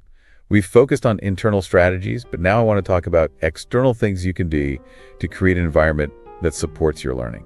Love that. Our environment plays a huge role in our success. It really does. Okay, let's start simple. Surround yourself with English. Immersion, immersion, immersion. Exactly. Now, we talked about living in an English-speaking country, but there are tons of ways to create that immersion right where you are. Absolutely. Find those opportunities to expose yourself to the language as much as possible. So what are some practical ways to do that? One of the simplest is changing the language settings on your devices to English. Your phone, computer, tablet, everything. That's so smart. It is. It might feel weird at first, but you adapt quickly. You're constantly seeing English, even if you're just checking email or scrolling through social media. It's like passive learning in the background. And then there's English music and podcasts. Music and podcasts are amazing, entertaining, and educational. And there's something for everyone. Whether you're into pop, classical, true crime, comedy, you'll find something you enjoy in English. And you can listen while you do other things like commute, workout, even chores. Multitasking for language learning. Exactly. And don't forget about movies and TV shows. The classics. They're great for listening comprehension, and you learn different accents, slang, cultural stuff. And with all the streaming services, there's so much to choose from. And subtitles can be really helpful, especially when you're starting out. Absolutely. As you get better, you can try turning them off or even use English subtitles to reinforce your reading. Good strategy. Okay, what about reading? Reading is so important for building vocabulary, understanding grammar, seeing different writing styles. And it can be really relaxing. Totally. What are some of your favorite things to read in English? I love novels and short stories. They're immersive. You get lost in the story. And there are so many genres to choose from. What about nonfiction? Nonfiction is great too. You learn about new topics and build vocabulary in specific areas. History, science, business, anything you're interested in. And English news websites and blogs are great for staying up to date and seeing different writing styles. And for practicing reading comprehension. Yes. So we've talked about passive immersion, but what about actually speaking English in your daily life? That's where it all comes together. Absolutely. It's one thing to understand, but using it in real life is where the magic happens. So how do we create those opportunities? Well, joining an English conversation group is a great way to start. We talked about them before, but they're worth mentioning again. For sure. They're relaxed, supportive, and often led by experienced teachers who can give feedback. Finding a language exchange partner is another good option. Language partners are great. You help each other practice in a more personalized setting. And it's fun. You connect with someone from a different culture. Now let's talk about something that can be intimidating, but also really rewarding. Putting yourself in situations where you have to speak English with native speakers. That's where the real growth happens. It's where you test your skills, see how far you've come, and really experience the language in action. It can be nerve-wracking, but it's also super motivating. So what are some tips for handling those situations? Well, remember, everyone makes mistakes. It's part of the process. Native speakers get that you're learning, and they're usually patient. Start small. Don't try to have a super complex conversation right away. Like ordering food, asking for directions, making small talk with a cashier, those everyday interactions. Exactly. And let people know you're learning. That's a good point. Most people are happy to help. They might even slow down or use simpler language. Right. And don't be afraid to ask if you don't understand something. Way better to ask than to pretend you get it. Exactly. And remember, making mistakes is okay. Don't let fear stop you from speaking. The more you speak, the better you get. Okay, let's talk about travel, the ultimate immersion experience. Travel. There's no better way to immerse yourself in the language and culture. You're constantly surrounded by English, so many chances to practice. Any tips for making the most of travel for language learning? First, choose a place you're genuinely interested in. Makes sense. If you're excited about the place, you'll be more motivated to talk to people. And don't be afraid to go beyond the tourist spots. Love that. Explore those less touristy areas. You might meet locals who don't speak English as well, which can be a good challenge. And it's a more authentic experience. Think about doing activities that involve speaking English. A cooking class, a guided tour, maybe even volunteering. That gives you a structured setting to practice, and you'll be with people who are also interested in learning or sharing their culture. Exactly. And just chat with people at cafes, restaurants, shops, museums. Ask for recommendations, share stories. Those casual conversations can be so memorable. They really can. Before we wrap up this section, let's talk about support. Support is crucial. Learning a language can be tough. It's so much easier with people who encourage you. Absolutely. How do you find that support? Connecting with other learners is huge. We've talked about this, but it's worth repeating. Definitely. Whether it's an online forum, a conversation club, or even just chatting with other learners, those connections are valuable. You share experiences, tips, encouragement. You learn from each other's mistakes. And celebrate each other's wins. What about finding a mentor or tutor? Mentors and tutors are amazing. They give you guidance, feedback, encouragement. And they keep you accountable and motivated. They can offer a different perspective, too. What about support from family and friends? They can be the best cheerleaders. Even if they don't speak English, they can still be supportive, encouraging, and help create a good learning environment at home. Exactly. They can help you make time for studying, be patient when you're frustrated, and celebrate your successes. Having that support makes a world of difference.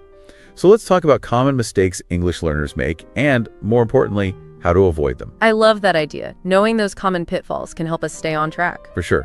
So let's start with one I see all the time. Translating word for word from your native language. Ah, the word-for-word trap. So tempting, but it can make your sentences sound really unnatural. It can. English grammar and sentence structure are different from other languages, so those direct translations don't always work. And it makes it harder to think in English, which we talked about earlier. How do we avoid falling into that trap? Focus on learning phrases and chunks of language, not just individual words. We talked about that, but it's worth repeating. Seeing language as building blocks, not isolated words. Yes, when you learn phrases, you're internalizing the grammar too, not just the words. It's like learning in context, which makes it stick better. Another tip is to pay attention to how English actually sounds. The patterns, the rhythm. That natural flow native speakers have. Right, listen to how they phrase things, where they emphasize words, how they connect ideas. And don't be afraid to imitate them. Mimicry is a great learning tool. It is. The more you hear real English, the more you'll internalize those patterns. Okay, another common mistake. Being afraid to speak. Oh yeah, the fear of speaking. A big roadblock for a lot of learners. It's understandable. Putting yourself out there can be scary, especially when you're not confident. But it's like learning to ride a bike. You can't just read about it, you have to actually do it. Exactly. And the more you speak, the easier it gets. What are some tips for getting over that fear? Find a safe, supportive place to practice. Like a conversation group, or even just a friend or family member who'll listen and encourage you. Right. Find people who won't judge you and will support you. And remember, everyone makes mistakes. It's how we learn. The key is not letting those mistakes stop you. See them as learning opportunities. Don't be afraid to start small. You don't have to jump into a big, complicated conversation. Exactly. Start with greetings, introductions, simple, everyday phrases. And as you get more confident, you can make your conversations longer and more complex. Okay, let's talk about another mistake. Focusing too much on grammar. The grammar trap. It's easy to get so caught up in the rules that you forget the main goal, which is communication. So true. Grammar is important, but it shouldn't be the only thing you focus on. How do we find that balance? Remember that fluency is about communicating effectively, even if your grammar isn't perfect. So it's okay to make a few mistakes as long as people understand you. Exactly. Even native speakers make grammar mistakes. That's true. It's more about the overall flow and clarity. And don't be afraid to experiment. I like that. Try out new words, even if you're not totally sure if you're using them right. The more you experiment, the more you learn. You'll start to get a feel for how the language works. Now let's talk about using language that's too formal. Ah, yes, the textbook English problem. It's easy to sound stiff and unnatural, especially if you've learned mainly from textbooks. Textbooks are good for the basics, but they don't always reflect how people really talk.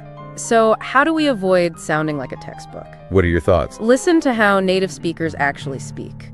Pay attention to the phrases, the tone, the flow. Movies, TV shows, podcasts, even listening to conversations at a cafe can help. Totally. And don't be shy about using those phrases yourself. Another tip, practice speaking in different contexts. Great idea. Instead of just formal stuff, try role-playing different situations. Like ordering coffee, asking for directions, chatting about your weekend. Those real-life situations help you develop a more natural way of speaking. And don't forget about contractions. Ah, contractions. Those make English sound so much more natural. Exactly. I'm going to instead of I am going to. Can't instead of cannot. Small changes, big difference. Okay, another mistake, not asking for help when you need it. It's easy to feel stuck or embarrassed about not knowing something. But everyone needs help sometimes. Absolutely. Asking for help shows that you're serious about learning and that you're not afraid to ask for guidance. So if you're struggling with grammar, pronunciation, or just need someone to practice with, don't hesitate to ask. Talk to a teacher, a tutor, a language exchange partner, even a friend or family member who's good at English. There are lots of people who are happy to help. And last but not least, be patient with yourself. Patience is crucial. It's a journey, not a race. Fluency takes time and effort. It's easy to get discouraged when you don't see results right away, but remember, it's a gradual process. There will be ups and downs, plateaus, times when you feel like you're not making progress. Just trust the process. Be kind to yourself. Celebrate those small wins and take breaks when you need them. Every little bit counts. So we've talked about common mistakes like translating word for word, fear of speaking, focusing too much on grammar, using formal language, not asking for help, and impatience. And we've discussed ways to avoid those pitfalls. Knowing those common mistakes can really make a difference. Absolutely. Before we move on, I want to touch on one more thing, making learning fun. Fun is so important. When we enjoy it, we're more likely to stick with it. So true. And there are so many ways to make it fun. What are some of your favorites? I always try to find resources that match my interests. I love that. If you like music, listen to English songs. Right. If you like movies, watch English movies and TV shows. If you like reading, read English books. It shouldn't feel like work. It should feel like a hobby. Another tip, set yourself little challenges.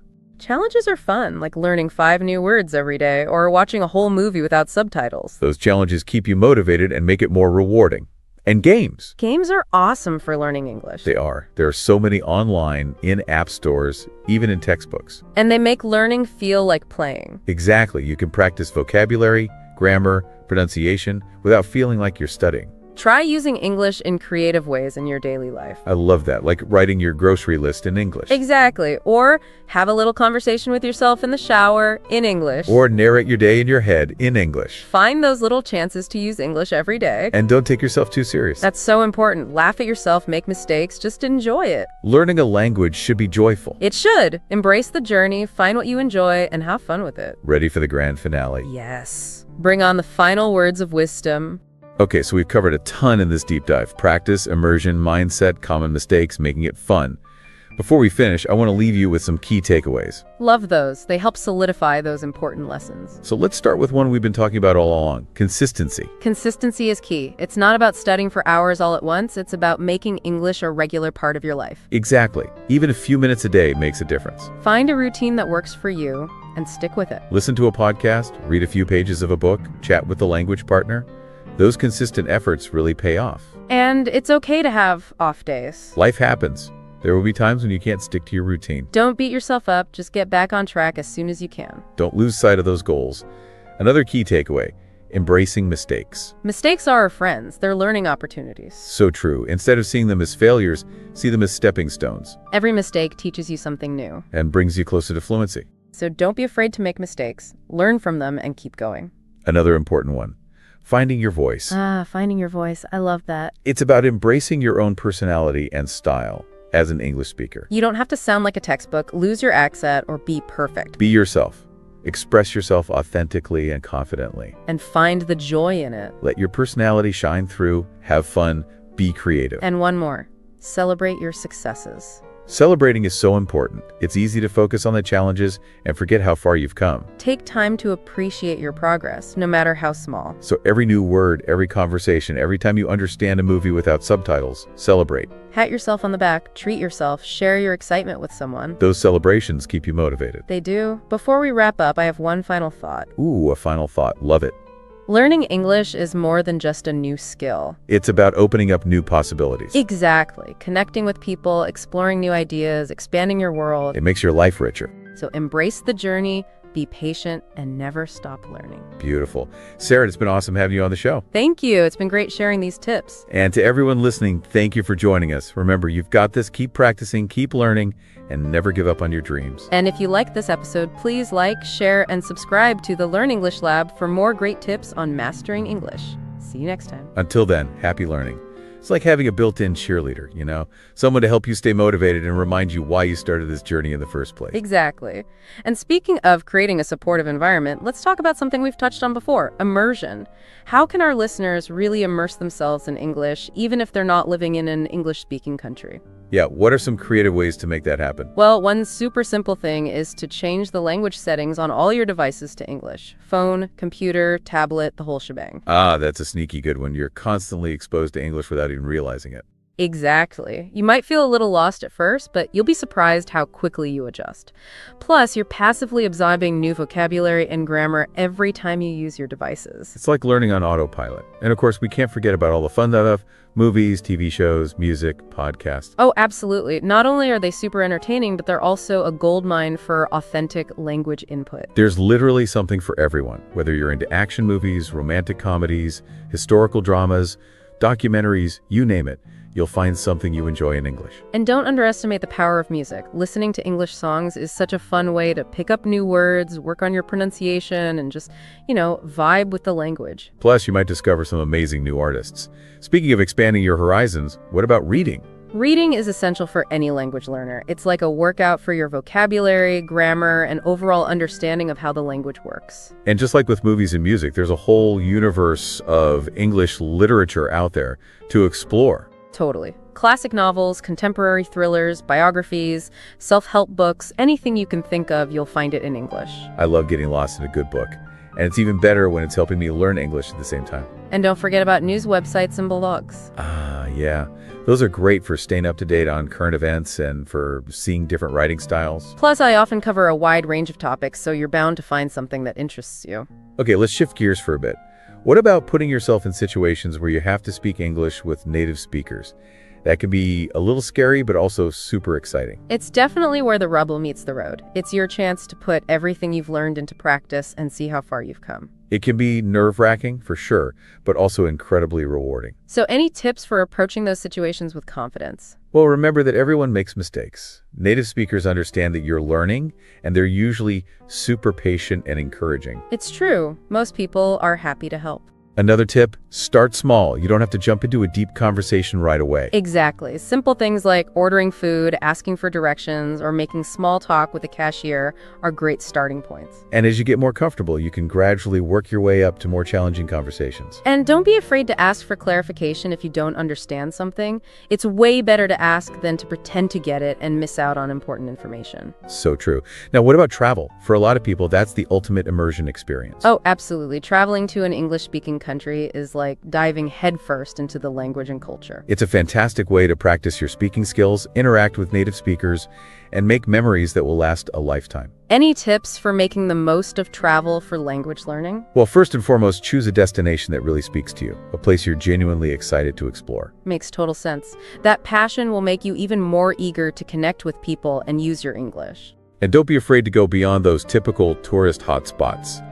Venture off the beaten path a bit. I love that. You're more likely to meet locals who might not be as fluent in English, which can be a great challenge. And you'll get a more authentic experience of the culture. For sure. Another tip, plan activities that involve speaking English, like taking a cooking class, joining a guided tour, or even volunteering.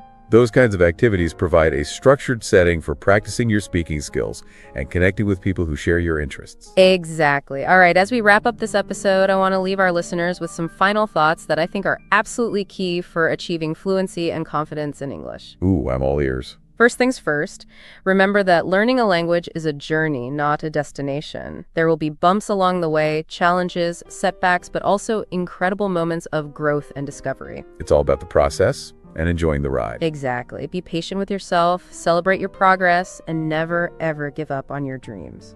And remember, making mistakes is not a failure. It's a sign that you're learning and growing. It's all part of the process. Embrace those mistakes. See them as stepping stones to fluency. And most importantly, find joy in the journey. Yes. Find what inspires you, what makes you excited about English, and let that passion fuel your learning. Beautifully said, Sarah. It's been an absolute pleasure having you on the show today. The pleasure was all mine, Mike. I've loved sharing these tips with your listeners. And to all of our amazing listeners out there, thank you for joining us on this deep dive into how to speak English fluently and confidently. Remember, you've got this. Keep practicing, keep learning, and keep believing in yourself. And if you enjoyed this episode, don't forget to like, share, and subscribe to the Learn English Lab for more awesome tips and tricks to help you on your English learning journey. We'll see you in the next episode. Until then, happy learning.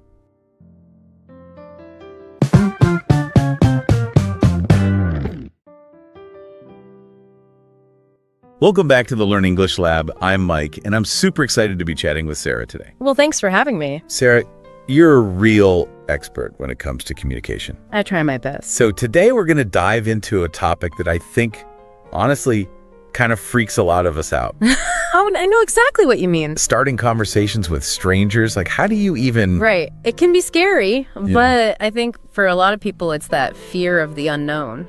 You know? Totally. Like, what if they think I'm weird or something? But here's the thing. It really is a skill you can learn.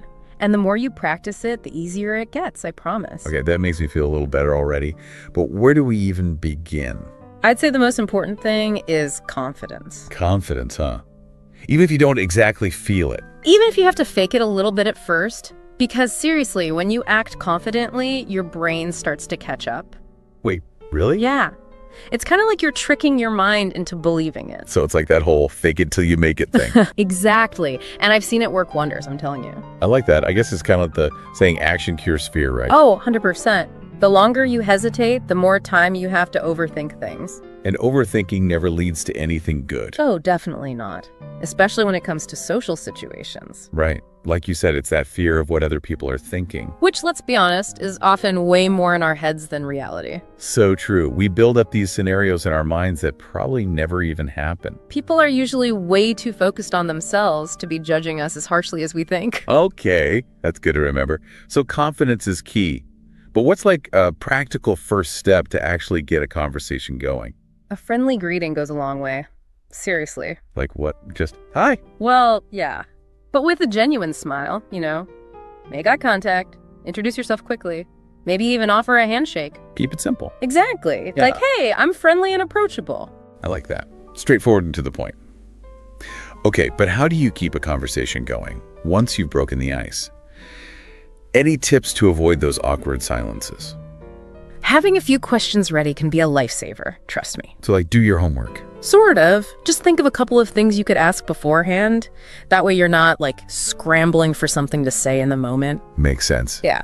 Do you have any examples of questions that usually work well? Oh, tons. I mean, even something as simple as asking for directions or recommendations can be a great way to start chatting. Like, hey, do you know a good coffee shop around here? Exactly. Or like, is this your first time at this event? You know, just something to get the ball rolling. Simple but effective. I like it. What's really key is to ask open-ended questions. Open-ended. Yeah. Instead of questions that just get a yes or no answer, try to ask things that encourage the other person to actually talk a bit more. So instead of, is it cold out today? I could say, what do you think of this crazy weather we've been having? There you go. You're giving them a chance to share their thoughts. And people love to share their thoughts, don't they? Oh, absolutely. And, you know, there's a reason for that. I'm all ears. It's not just about ego, you know, like people just wanting to talk about themselves. It's actually deeper than that. When we share our experiences, it helps us feel seen and heard. Whoa. So it's like a fundamental human need. Exactly. It validates our existence and helps us connect with others. I never thought of it that way. So it's not just about getting them talking. It's actually like fulfilling a basic human need for connection. You got it. And that's why, even more than asking the right questions, it's so important to be a good listener. Oh, for sure. Like actually paying attention to what the other person is saying. Yep. Make eye contact, nod along, ask follow-up questions, show them you're genuinely interested. So you're creating a space where they feel comfortable sharing. Exactly. You're building that bridge of understanding between you two. That's beautiful. So we've got the open-ended questions. We're being good listeners. What else can we do to keep a conversation flowing smoothly? One thing that can really help is looking for common ground. It's amazing how even something tiny can spark a connection and make a conversation feel more, comfortable. Like what? Give me an example. It could be anything. The weather, the music playing in the background, even just a shared observation about the event you're both at. Oh, I see. Like, hey, we're both experiencing this together. Exactly. It's an instant bond. So it doesn't have to be some deep philosophical thing. Nope. Sometimes the simplest things are the best conversation starters. And another thing, don't be afraid of a little silence. Silence. Yeah. It's okay if there's a pause every now and then. But isn't that like the ultimate awkward moment? Not necessarily. Sometimes people just need a moment to think, you know? It can actually be a good thing. Like a chance to take a breath. Exactly. And don't put so much pressure on yourself to be perfect. It's a conversation, not a performance. Oh, that's a good point. I definitely get caught up in trying to say the right thing sometimes. We all do. But honestly, it's the imperfections that make conversations interesting. You know what? I think you're right. So embrace the awkward moments. Absolutely. And even if a conversation doesn't go perfectly, it's still a learning experience. Every interaction helps you get a little bit better for next time. So it's all about viewing those so-called failures as stepping stones to success. Yes. Think about it. Every athlete, musician, artist, they all had to practice for hours and hours, making tons of mistakes along the way before they got really good. Wow, that's a great analogy. So we shouldn't beat ourselves up if every conversation isn't a home run. Exactly. Each interaction is valuable data. It helps you refine your approach and build your confidence over time. I'm really starting to see the power of this mindset shift. Instead of fearing failure, we can actually learn from it. Now you're getting it. And honestly, not every conversation has to be some deep, meaningful exchange. Some will be amazing, some will be a bit awkward, and that's okay. So the key is to just keep practicing and keep learning. Exactly. And have fun with it. That's the most important part. Speaking of making a good impression, have you found that compliments can be a good way to break the ice? Oh, they can be fantastic. But the key is to be genuine. What do you mean? Well, you want to avoid those generic compliments that could apply to anyone, you know? Instead of just saying, nice shoes, try something more specific like, those shoes are so unique. I love that color. So it shows you're actually paying attention. Exactly. You're acknowledging something that you genuinely appreciate about them. That makes sense. And what's a good way to keep the conversation going after a compliment? You could ask a follow-up question, like, where did you get those shoes? I've been looking for something similar. I see. It keeps things flowing naturally. And it shows that you're truly interested in what they have to say. And you know what else can really help make a conversation more enjoyable? What's that? Humor. A little bit of laughter can go a long way. Oh, absolutely. A well-placed joke or a funny observation can really lighten the mood. Totally. But of course, there's a fine line between being funny and being offensive. Right. You don't want to cross any lines. So be mindful of the context, the person you're talking to, their cultural background. You want to make sure the humor is appropriate for the situation. So read the room. Yeah. But even if you're not, like, a comedian, you can still use humor in subtle ways. A playful tone of voice, maybe a self-deprecating comment, even just laughing together at an awkward moment, those things can create a connection. I like that. It takes the pressure off. Exactly. Because at the end of the day, authenticity is key. People can spot a phony a mile away. Right. So just relax, be yourself, and let your natural charm shine through. This has been so insightful already, Sarah. You've given us so much to think about. I'm glad you think so. Before we wrap up part 1 of this deep dive, do you have any final words of wisdom for our listeners? You know, one thing that I think is super valuable when you're trying to start conversations is learning to read social cues. Social cues? Like, what do you mean? It's all about paying attention to the nonverbal signals people are sending, like their body language, their facial expressions, all that. So like being a human lie detector. Not exactly. It's more like tuning in to those unspoken messages that can tell you a lot about how someone is feeling.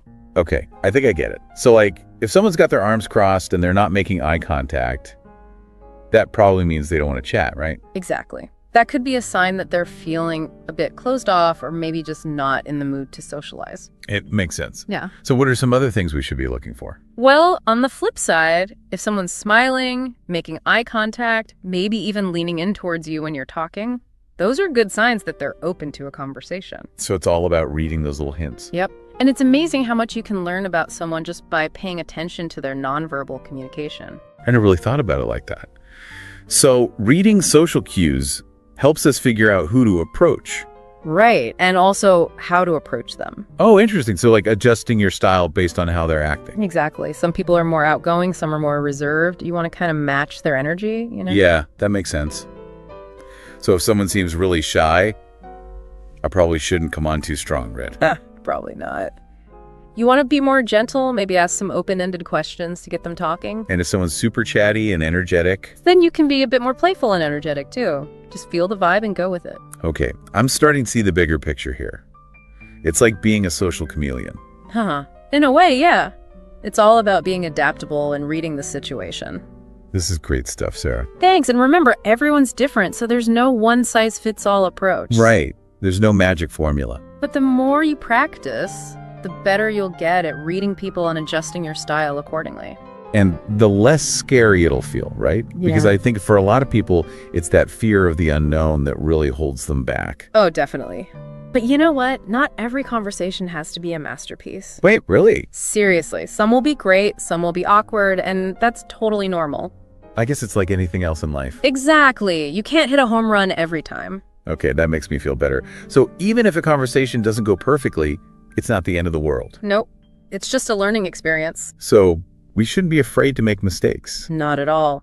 Embrace the stumbles, learn from them, and move on to the next conversation. I think that's a really important point. Because I know I tend to overanalyze things after a conversation that didn't go well. We all do it. But honestly, the more you practice, the less you'll worry about those little slip-ups. I like that.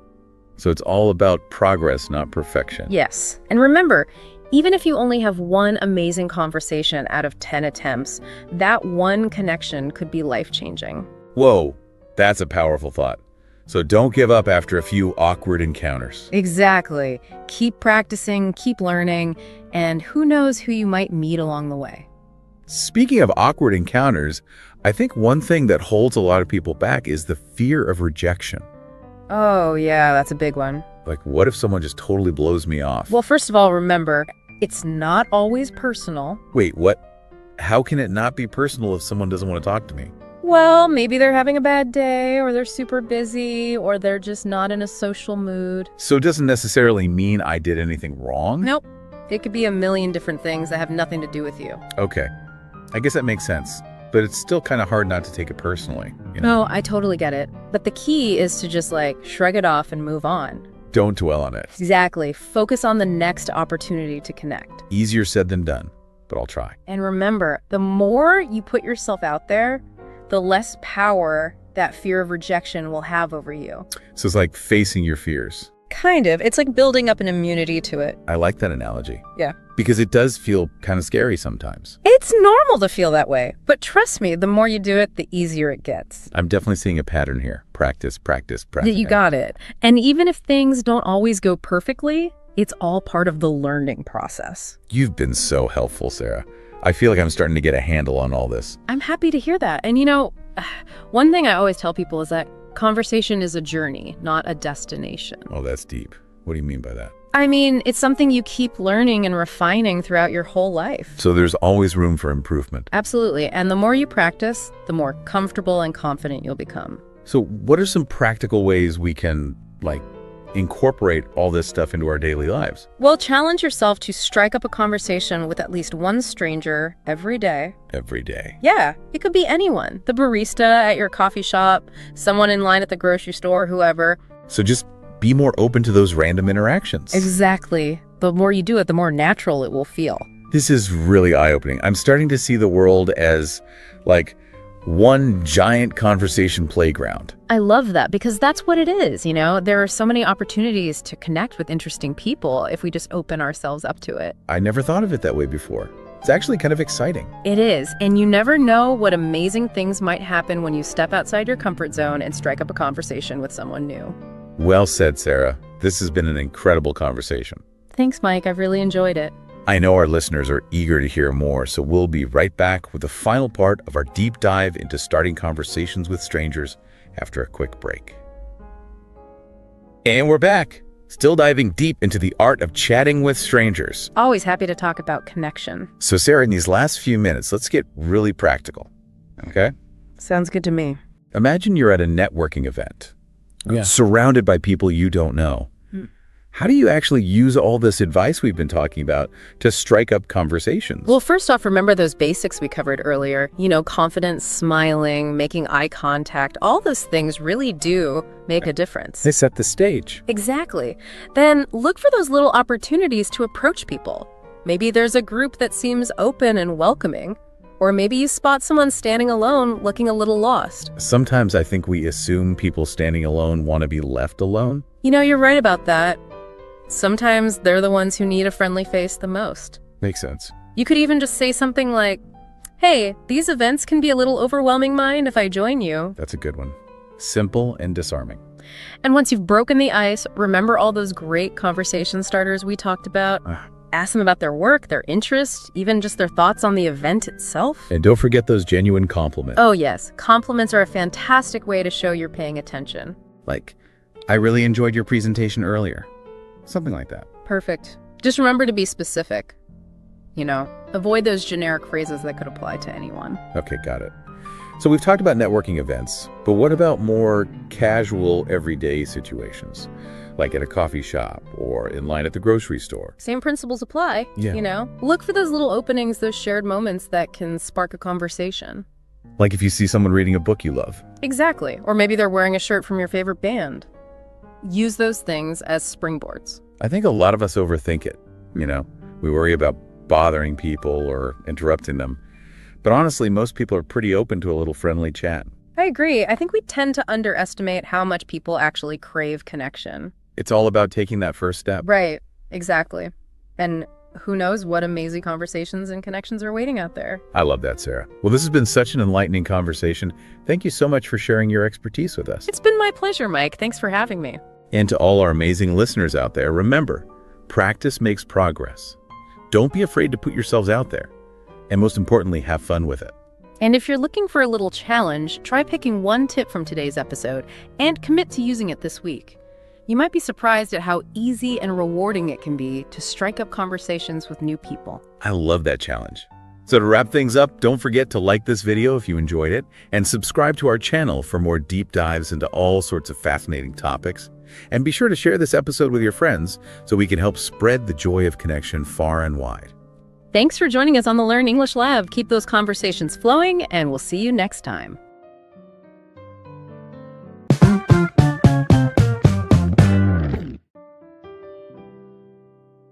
Hello and welcome to the Learn English Lab. I'm Mike, and I am so pumped for our deep dive today. We're going to be tackling something that's near and dear to all of us, family, and how to talk about them in English. Trying to explain your family in a new language can feel like, it can feel like you're trying to put together like one of those ready to assemble, those bookshelves or something with instructions that are in a language that you just don't understand. But don't worry, because today we're going to break it all down and we're going to have you chatting about your family like a native English speaker in absolutely no time.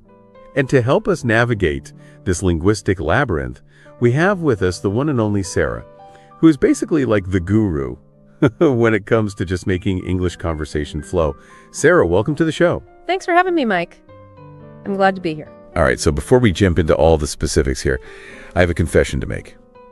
I once tried to describe my extended family to a friend, and I got so tripped up on like second cousins, once removed, and great somethings.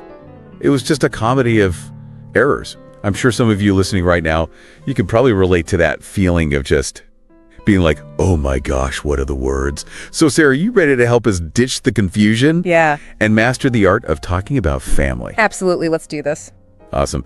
So let's start with some of the basics here. When you're first getting to know someone, what are some of the questions about family that might come up? I think people are generally curious about the size of your family. Like, how many people are in your family? What kind of family do you come from? Right. So it's like we're laying the foundation for the family portrait. Yeah. And to do that, we might use words like small family, big family, nuclear family, single parent family, or extended family to kind of describe our crew. Yeah, exactly. And you could say something like, there are 5 of us in my family, my parents, my 2 siblings, and me. Or if you have a really big family, you could say, I have a huge extended family with lots of aunts, uncles, and cousins. I love it. And this is where things can get pretty interesting, right? Because the idea of what a typical family is definitely changing all the time. The term nuclear family, I think people still use it. But it doesn't really capture the diversity of family structures that we see today. What are your thoughts on that, Sarah? I totally agree. We're seeing more blended families, same-sex parents, multi-generational households, and just all these different kinds of families. So nuclear family, it's still part of our vocabulary, but it's important to remember that that's just one type of family. That's such an important point, because language really needs to adapt to the changing ways that we live and connect with each other. Okay, so we've established kind of the overall landscape of the family, but what about introducing the individual players, the specific members of our families? How do we do that smoothly in English? Well, I would say the most natural starting point is with your immediate family, your parents, siblings, spouse, and children. For example, you could say, my father is a teacher and my mother is a doctor. Or I have an older sister who's an engineer and a younger brother who's still in college. Okay, that makes sense.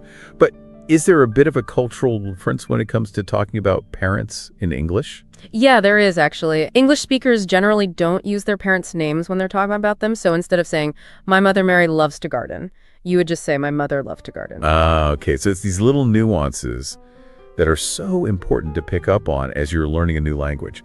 It's really fascinating how language reflects those cultural norms. Okay, so what about those sometimes tricky sibling relationships?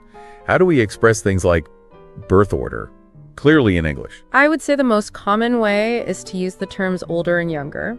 You can also use eldest for the oldest sibling, and youngest for the youngest. So you could say, for instance, I'm the middle child with an older brother and a younger sister. Now that brings back memories. I remember when I was learning English, I always mixed up elder and older. I remember telling someone once, my sister is 2 years elder than me, and they just looked at me like I was speaking another language, which I guess I was. English can be a bit quirky sometimes, I know. It definitely can.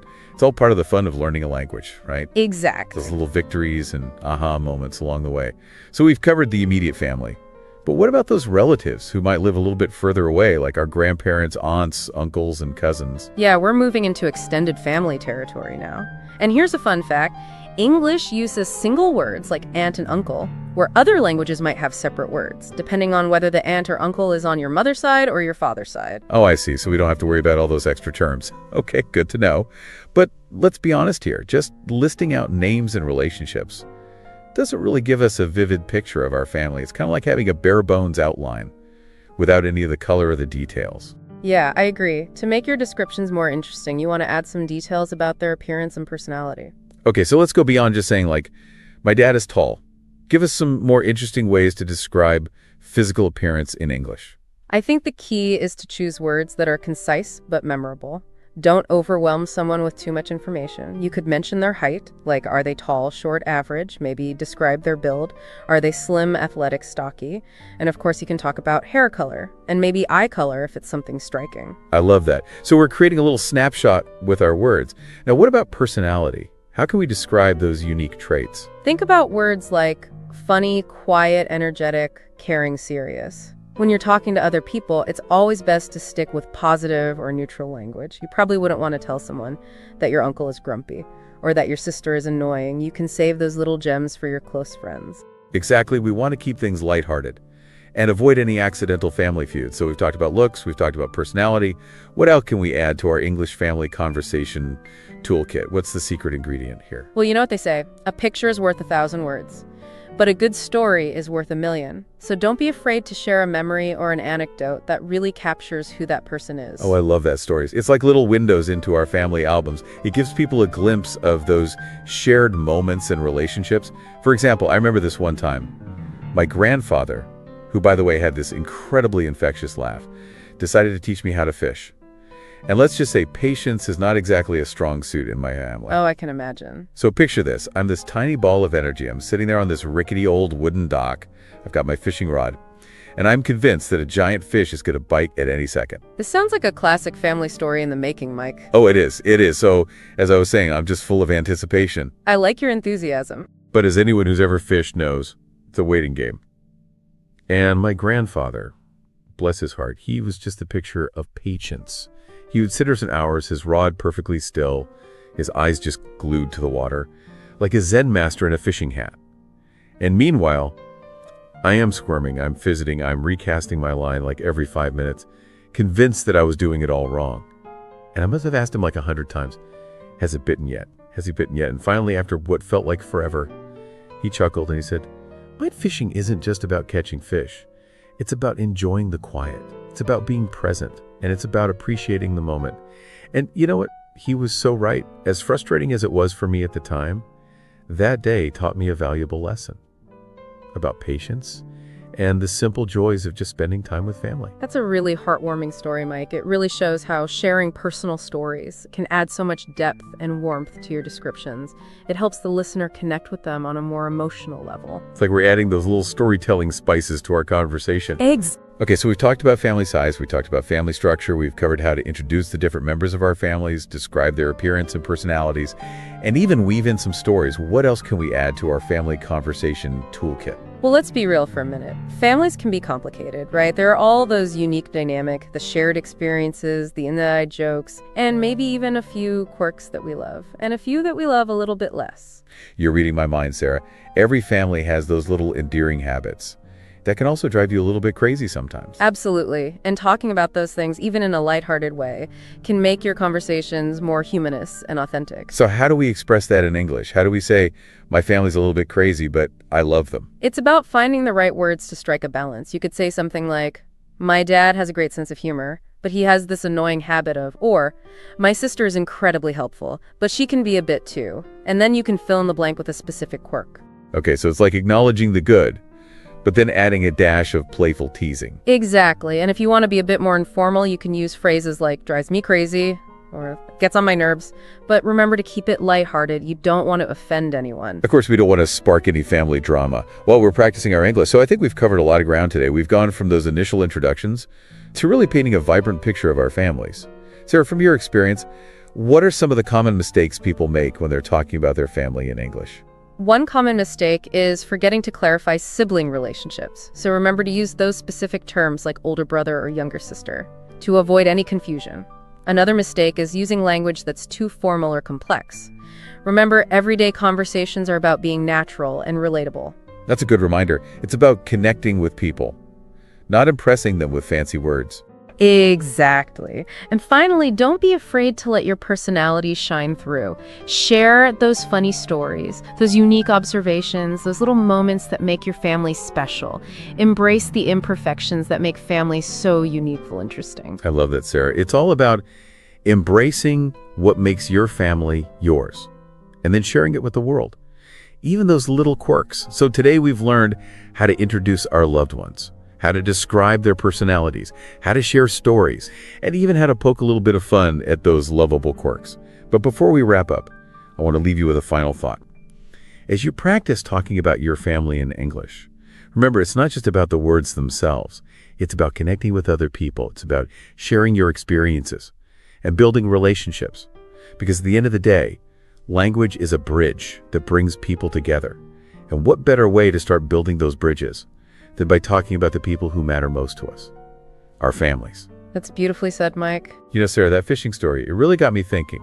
It wasn't just about learning how to fish. It was about connecting with my grandfather, understanding his perspective, and learning a life lesson in the process. It's amazing how those simple moments with our families can have such a lasting impact on us. They shape our values, our memories, and who we become. Absolutely. And what we've been talking about today, describing our family members, sharing anecdotes, highlighting those little quirks.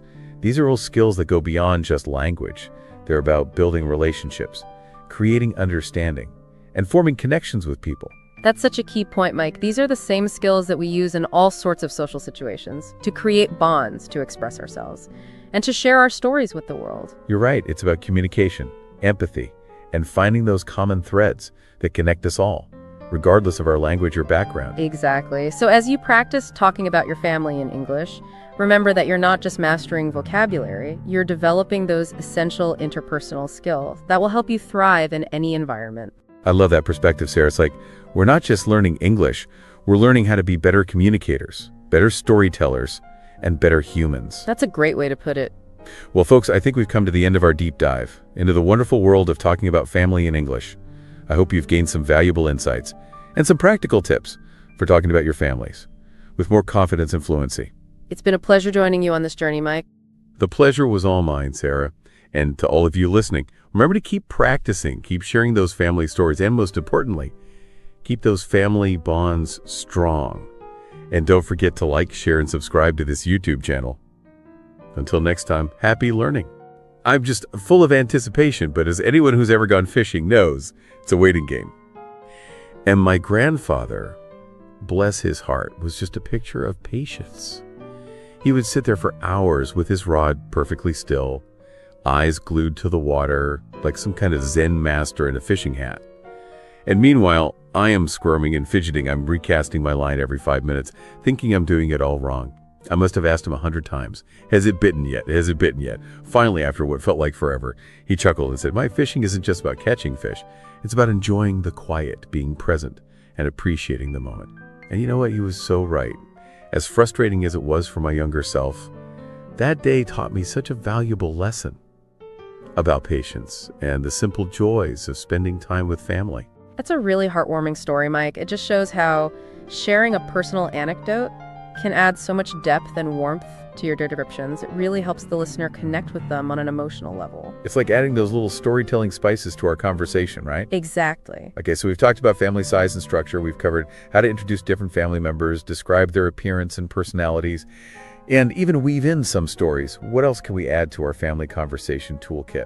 Well, families are complex. There are those unique dynamics, the shared experiences, the inside jokes, and maybe even a few quirks we love, and some we love a little less. You're reading my mind, Sarah. Every family has those little endearing habits that can sometimes drive you a little bit crazy. Absolutely. And talking about those things, even in a lighthearted way, can add a lot of humor and authenticity to your conversations. So how do we express that in English? How do we say, my family is a little bit crazy, but I love them? You have to find the right words to strike a balance. You could say something like, my dad has a great sense of humor, but he has this annoying habit of. Or, my sister is incredibly helpful, but she can be a bit too. And then you fill in the blank with a specific quirk. Okay, so it's like acknowledging the good and then adding a little bit of playful teasing. Exactly. And if you want to be a bit more informal, you could say things like, drives me crazy, or gets on my nerves, but just remember to keep it lighthearted and try not to offend anyone. Right, we don't want to spark any family drama while we're practicing our English. So we've covered a lot of ground today. We've gone from those initial introductions to really painting a vibrant picture of our families. Sarah, in your experience, what are some common mistakes people make when they're talking about family in English? One common mistake is forgetting to clarify those sibling relationships. So remember to use those specific terms like older brother or younger sister to avoid any confusion. Another common mistake is using language that's too formal or complex.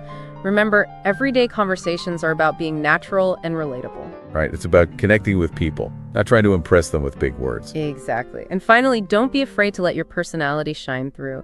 Share those funny stories, those unique observations, those little moments that make your family special. Embrace the imperfections that make families so unique and interesting. I love that, Sarah. It's all about embracing what makes your family yours and sharing that with the world, even those little quirks. So today we've learned how to introduce our loved ones, how to describe their personalities, how to share stories, and even how to poke a little fun at those lovable quirks.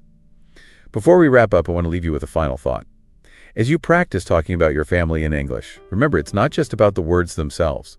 It's about connecting with other people, sharing your experiences, and building relationships.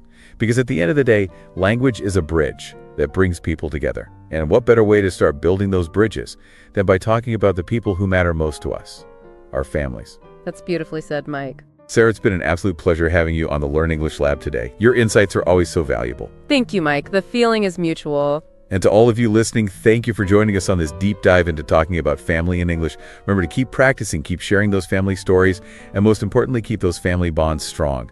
And don't forget to like, share, and subscribe to this YouTube channel. Until next time, happy learning. You know, Sarah, thinking about that story about my grandfather and that fishing trip, it really makes me realize that it wasn't just about learning to fish. It was about connecting with him and understanding his perspective and learning a life lesson along the way. Yeah, it's amazing how those simple moments with family can really have a lasting impact on us. They shape our values, our memories, who we become. Absolutely, and it really ties into what we've been talking about today, right? Like how to describe our family members, how to share those anecdotes, how to highlight those little quirks. Those are all skills that go beyond just language. I think you're right. It's about building relationships. It's about creating understanding. It's about forming genuine connections with people. Yeah, for sure. Those are like the key ingredients for strong relationships. And they're not limited to just talking about family, right? Oh, definitely not. I mean, think about it. We use those same skills all the time in different social situations, to make friends, to build rapport, to express ourselves, to share our stories with the world. Yeah, you're right. It's about communication. It's about empathy. It's about finding those things that we have in common, regardless of what language we speak or where we come from. Exactly. So as you're practicing talking about your family in English, remember that you're not just learning new words, you're actually developing these really important interpersonal skills that will help you in all areas of your life. I love that way of looking at it. Me too. It's like we're not just learning English, we're learning how to be better communicators, better storytellers, maybe even better human beings. I like that. So folks, I think that brings us to the end of our deep dive into the amazing world of family and how to talk about them in English. I hope you've learned some new things today, and that you feel a little bit more confident about sharing your own family stories in English. It's been so much fun chatting with you today, Mike. The feeling is mutual, Sarah. Thanks for joining us. And to everyone listening out there, thanks for tuning in. Remember to keep practicing, keep sharing those stories, and most importantly, keep those family bonds strong. And hey, don't forget to like, share, and subscribe to this YouTube channel. Until next time, happy learning. CTI.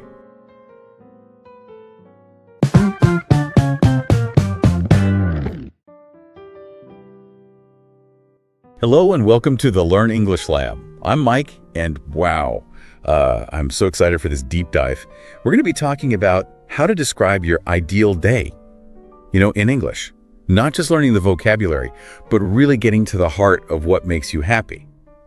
And to help us unpack all of this, we have the amazing Sarah, our language expert. I'm so happy to be here, Mike. It's going to be a great episode. So before we jump into the specifics of how to describe a whole day, what even is an ideal day, right? Is it like a checklist of activities, or is it more of a feeling? What do you think? It's a good question, and it's tempting, I think, to go straight to those activities, but an ideal day is really personal. It's unique to you or to me. It's more about how you feel. Like at the end of the day, happy, fulfilled, at peace, that kind of thing, more than the actual things that you did. Oh, okay. So it's not necessarily about forcing myself to go for a run, but more about the energy and the sense of accomplishment I feel after I finish the run. Exactly. Someone else might feel that way after they curl up with a good book. It's all about what brings you joy, listener. So take a moment before we go any further and just think about that. What does ideal actually mean for you personally? Yeah. It's so easy to get caught up in what we think we should want, not what actually makes us happy. That's so true. But that's where the magic happens, when we actually focus on what makes us happy. Okay, so our listeners have thought about that a little bit. Now, how do they go about describing a whole day in English? It seems like a lot to put into words. Yeah, it can be a little bit overwhelming. But having a structure can really help. So think about it like the flow of the day. You start with the morning, then you move to the main activities that you would do. Maybe consider meals and breaks, and then how you would wind down at the end of the day in the evening. Okay, I like that. It's kind of like building a story scene by scene. Yeah. So let's walk through that a little bit. So starting with the morning, how would your perfect morning unfold? What time were we waking up? And what's the first amazing thing you do when you wake up? Okay, well, for me, I would wake up naturally. No alarm clock. Maybe 7 or 8 o'clock when the sun is just starting to peek in through the windows. And I would throw open those windows and let in the fresh air, and the birds are singing. Oh, that already sounds so peaceful. I can feel a gentle breeze. And listener, there's no right or wrong answer here. Maybe you're up before the sun, hitting the gym, or going for a run. Or maybe it's a slower start, like a slow breakfast, reading the news, and sipping some coffee as you ease into the day. Yeah. It's those personal touches that make it special. Instead of just coffee, it's like you're savoring the perfect cappuccino with almond milk or whatever your favorite is. Exactly. Those details make your description come alive and help people really understand what makes this day so special for you. Okay, so we've got the morning routine down. Now what? What are those key activities that would make this day truly stand out? Okay, now's the time to let your imagination go wild. Spending time with your loved ones, diving into a hobby that you're passionate about, or maybe going on some kind of adventure that gets your adrenaline pumping. Yeah, for all of our listeners who love the outdoors, maybe it's hiking to a stunning view or kayaking on a peaceful lake. Exactly. And for those who are more creative, maybe it's painting a masterpiece or writing a story or composing some music. The possibilities are endless. And it's not just the activity itself, right? It's about how you describe it. Yeah. So instead of saying, I would go kayaking, it's it'd glide across the mirror-like surface of a lake, surrounded by the beauty of nature. Yes, Mike. That descriptive language really paints a picture and brings that day to life for whoever's listening. And I think it's important to say that an ideal day doesn't have to be packed with activities. Right. Part of it could just be being relaxing and soaking in the present moment. Oh, absolutely. Rest and relaxation are just as important as any other activity. It's about finding a good balance. Now, I don't know about you, Sarah, but no ideal day for me is complete without some amazing food. So where does food fit into all of this? The culinary delights. This is another chance to really tap into those sensory details. Are we talking about a home-cooked meal? Or going to a cute little restaurant? Or packing a picnic basket and enjoying your meal in nature? Ooh, a picnic sounds nice. I can picture it.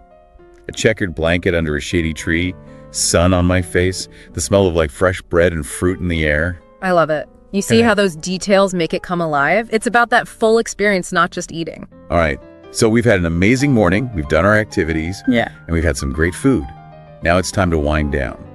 How does your ideal day come to a close? What's that perfect evening routine? Well, for me, it would be something calming and restorative, like reading a good book by the fireplace, maybe taking a bath, or just spending time with family sharing stories and laughter. That sounds so nice. For others, it might be a little bit more entertaining, like watching a movie under the stars or going to a concert. Yeah, anything that brings you joy as you get ready to go to sleep. Speaking of sleep, I am feeling relaxed. Just talk about all of this.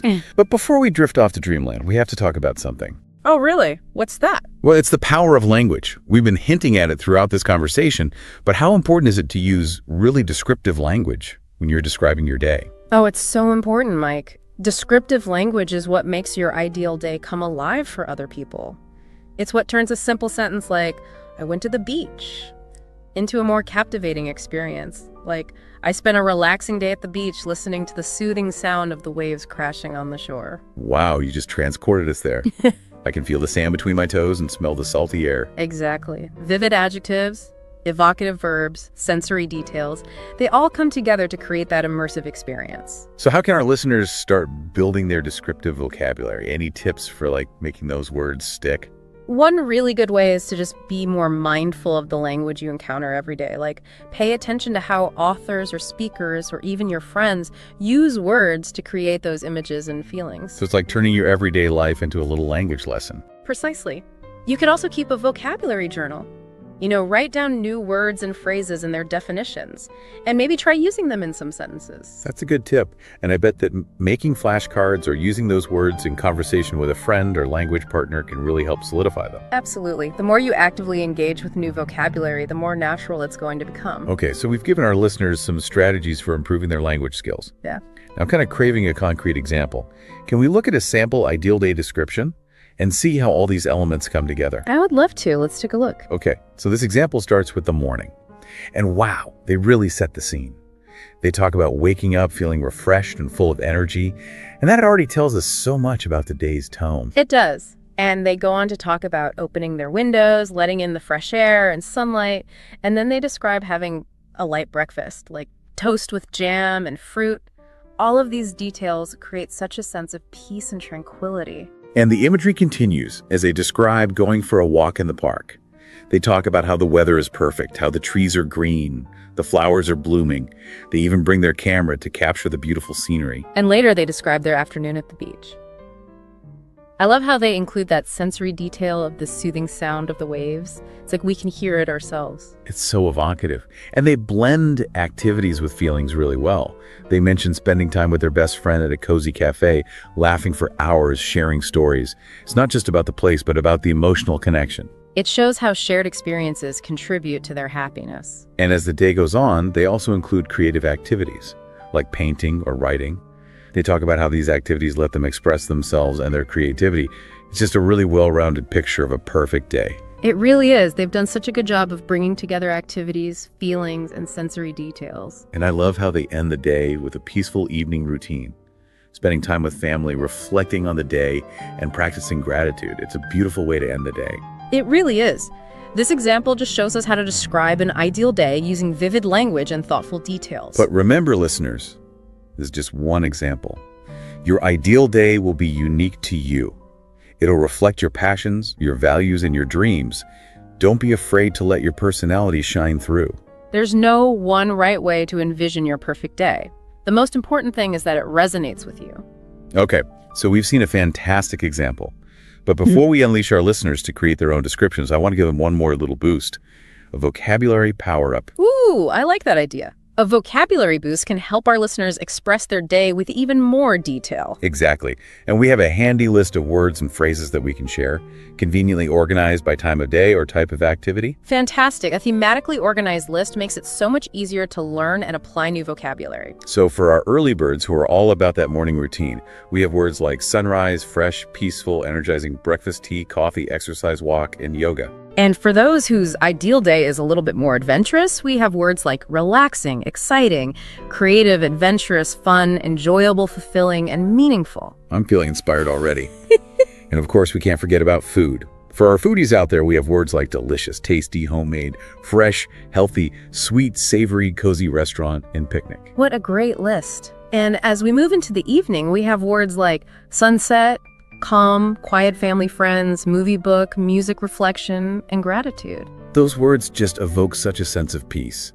And finally, to capture that overall feeling of the day, we have words like happy, relaxed, joyful, content, peaceful, excited, fulfilled, and grateful. What a wonderful collection of words. It's like a treasure trove of language. Yeah. And remember, listeners, this is just a starting point. Don't be afraid to use a dictionary or a thesaurus, or look online for more words and phrases that resonate with you. The more you explore, the more you'll discover the richness and the nuances of the English language. So we've covered a lot today.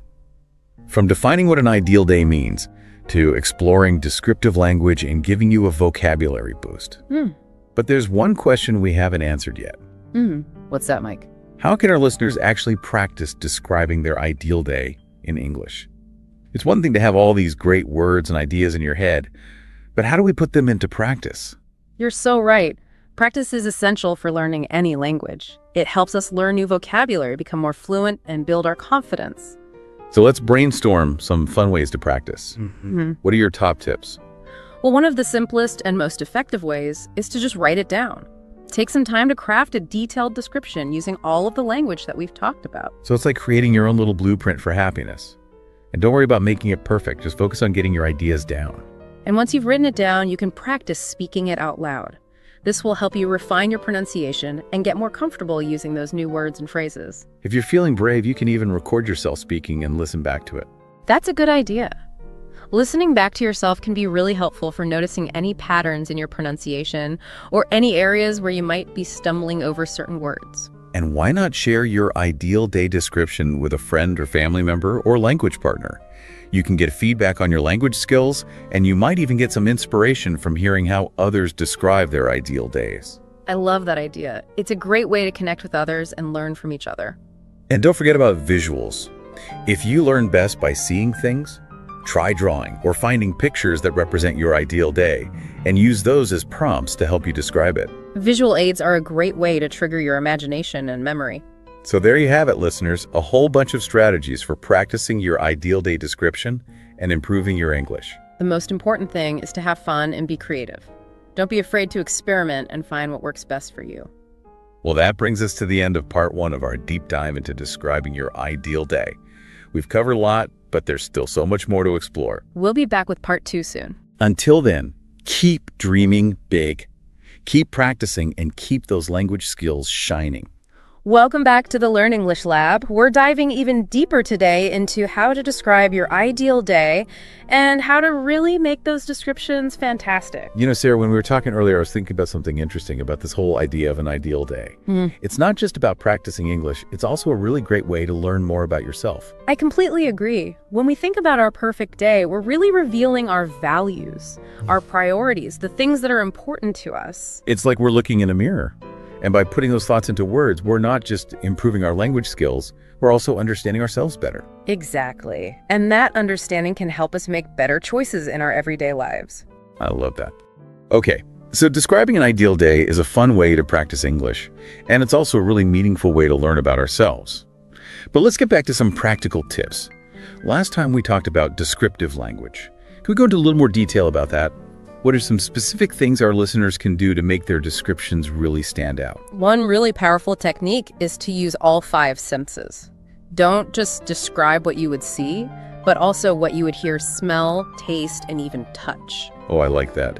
So instead of just saying I would have a picnic in the park, I could say something like I'd spread out a blanket under a shady tree and the smell of freshly cut grass would be all around. I'd bite into a juicy strawberry and savor the sweetness, and then enjoy the satisfying crunch of a fresh baguette. Exactly. Those sensory details pull your listener right into your ideal day and make it much more vivid and memorable. It's like we're right there with you, experiencing it. What are some other ways to make our descriptions more lively and engaging? Using figurative language can be really effective. Think about metaphors and similes. They can make your descriptions more interesting by creating comparisons. Can you give us an example? Sure. Instead of saying, the sun was shining brightly, you could say, the sun was a golden orb radiating warmth like a giant hug. Wow, that's much more vivid. What about similes? How can those help? Similes are great too. For example, instead of the clouds were fluffy, you could say the clouds were like cotton candy drifting across the azure sky. I love that imagery. It adds a touch of whimsy and makes the description more memorable. And don't forget about using strong verbs and adjectives. Instead of using weak or general words, choose ones that are more specific and interesting. Like instead of walk, you could use stroll, saunter, or hike, depending on where you're walking and how fast you're going. And instead of just saying happy, you could use ecstatic, joyful, or blissful to really capture how you're feeling. Exactly. Choosing your words carefully can really add depth to your descriptions and make them more captivating for your listeners. So it's not just about what we describe. It's about how we describe it. We need to find the words that really capture the essence of our ideal day and make it come alive for others. Think of it like you're painting a picture with words. The more vibrant and detailed your brushstrokes are, the more beautiful the final painting will be. I love that analogy. We've been talking a lot about using descriptive language, Yeah. but I think it's worth mentioning that sometimes less is more. Oh, that's a really important point. It's tempting to add in every detail, but sometimes a simple, well-crafted sentence can be just as effective as a long paragraph full of descriptions. It's about finding that balance between giving enough information to engage your listener, but not so much that you overwhelm them. Exactly. And finding that balance will depend on your personal style and the overall tone you want to create in your description. So we need to trust our instincts as storytellers and let the words flow naturally. Absolutely. And just like any skill, practice makes perfect. The more you experiment with different descriptive techniques, the more confident you'll become in expressing yourself. Speaking of practice, I have a fun challenge for our listeners. I love a challenge. Tell me more. Imagine that you're describing your ideal day to someone who doesn't speak English.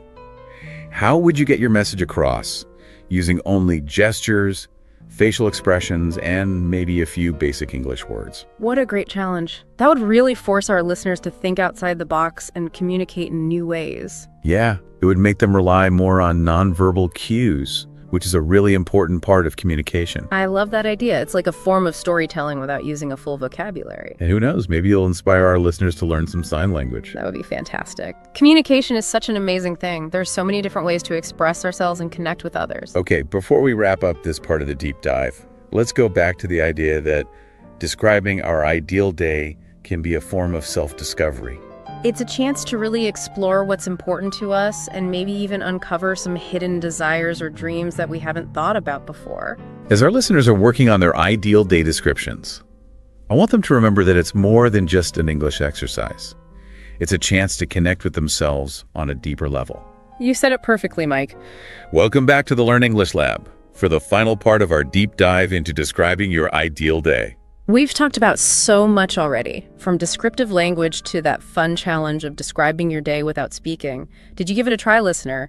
We'd love to hear about it. But now it's time to put it all together and share some last tips for creating a truly amazing description of your perfect day. I can't wait to hear what you've come up with, Mike. Well, I think it's important to remember that describing your ideal day is more than just a list of things you would do. It's about telling a story that will draw your listener in and make them feel like they're right there with you. That's so true. A good story can take us to different places, make us feel different emotions, and create memories that will last a lifetime. Exactly. So how can we use those storytelling skills to make our ideal day descriptions even better? Think of your day as a journey, with a beginning, a middle, and an end. Start by setting the scene. Introduce yourself and anyone else who might be a part of your day. Then build some excitement. Describe the activities that you do, the challenges you face, the happy moments you experience. And to wrap it all up, talk about the overall feeling of the day and why it was so special. It's like writing a mini novel about our perfect day. And speaking of novels, one way to get better at storytelling is to pay attention to how authors create those amazing scenes in their books. Reading is such a great way to learn new techniques and get inspiration for our own writing. Notice how they use dialogue, sensory details, figurative language. All of those things can help create a really immersive experience for the reader. And don't be afraid to try out those techniques yourself. So we've talked about storytelling, we've talked about descriptive language, but there's one more important piece of the puzzle: grammar. Oh yes, grammar. The foundation of good writing. It's easy to get carried away with our creativity, but using correct grammar is essential for clear communication. What are some of the most common grammar mistakes that our listeners should watch out for when they're describing their ideal day? One common mistake is using the wrong verb tense. Since we're talking about a hypothetical situation, we need to use the conditional tense, which means using would plus the base form of the verb. So instead of saying, I go to the beach, Yeah.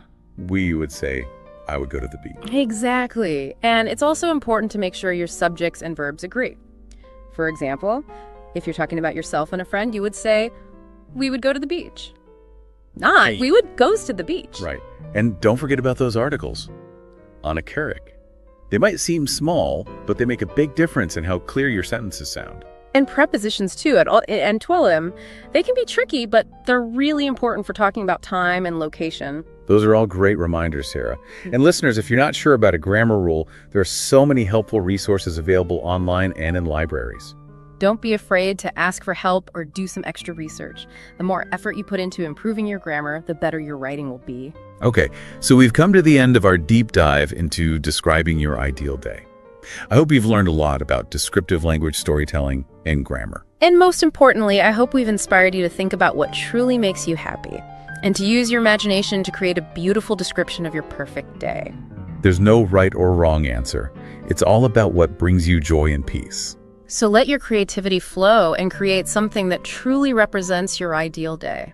And don't forget to share your descriptions with us in the comments. We'd love to hear about your dream day adventures. And before we say goodbye, make sure to like, share, and subscribe to this YouTube channel for more fun language lessons. Until next time, keep dreaming, keep practicing, and keep those language skills shining.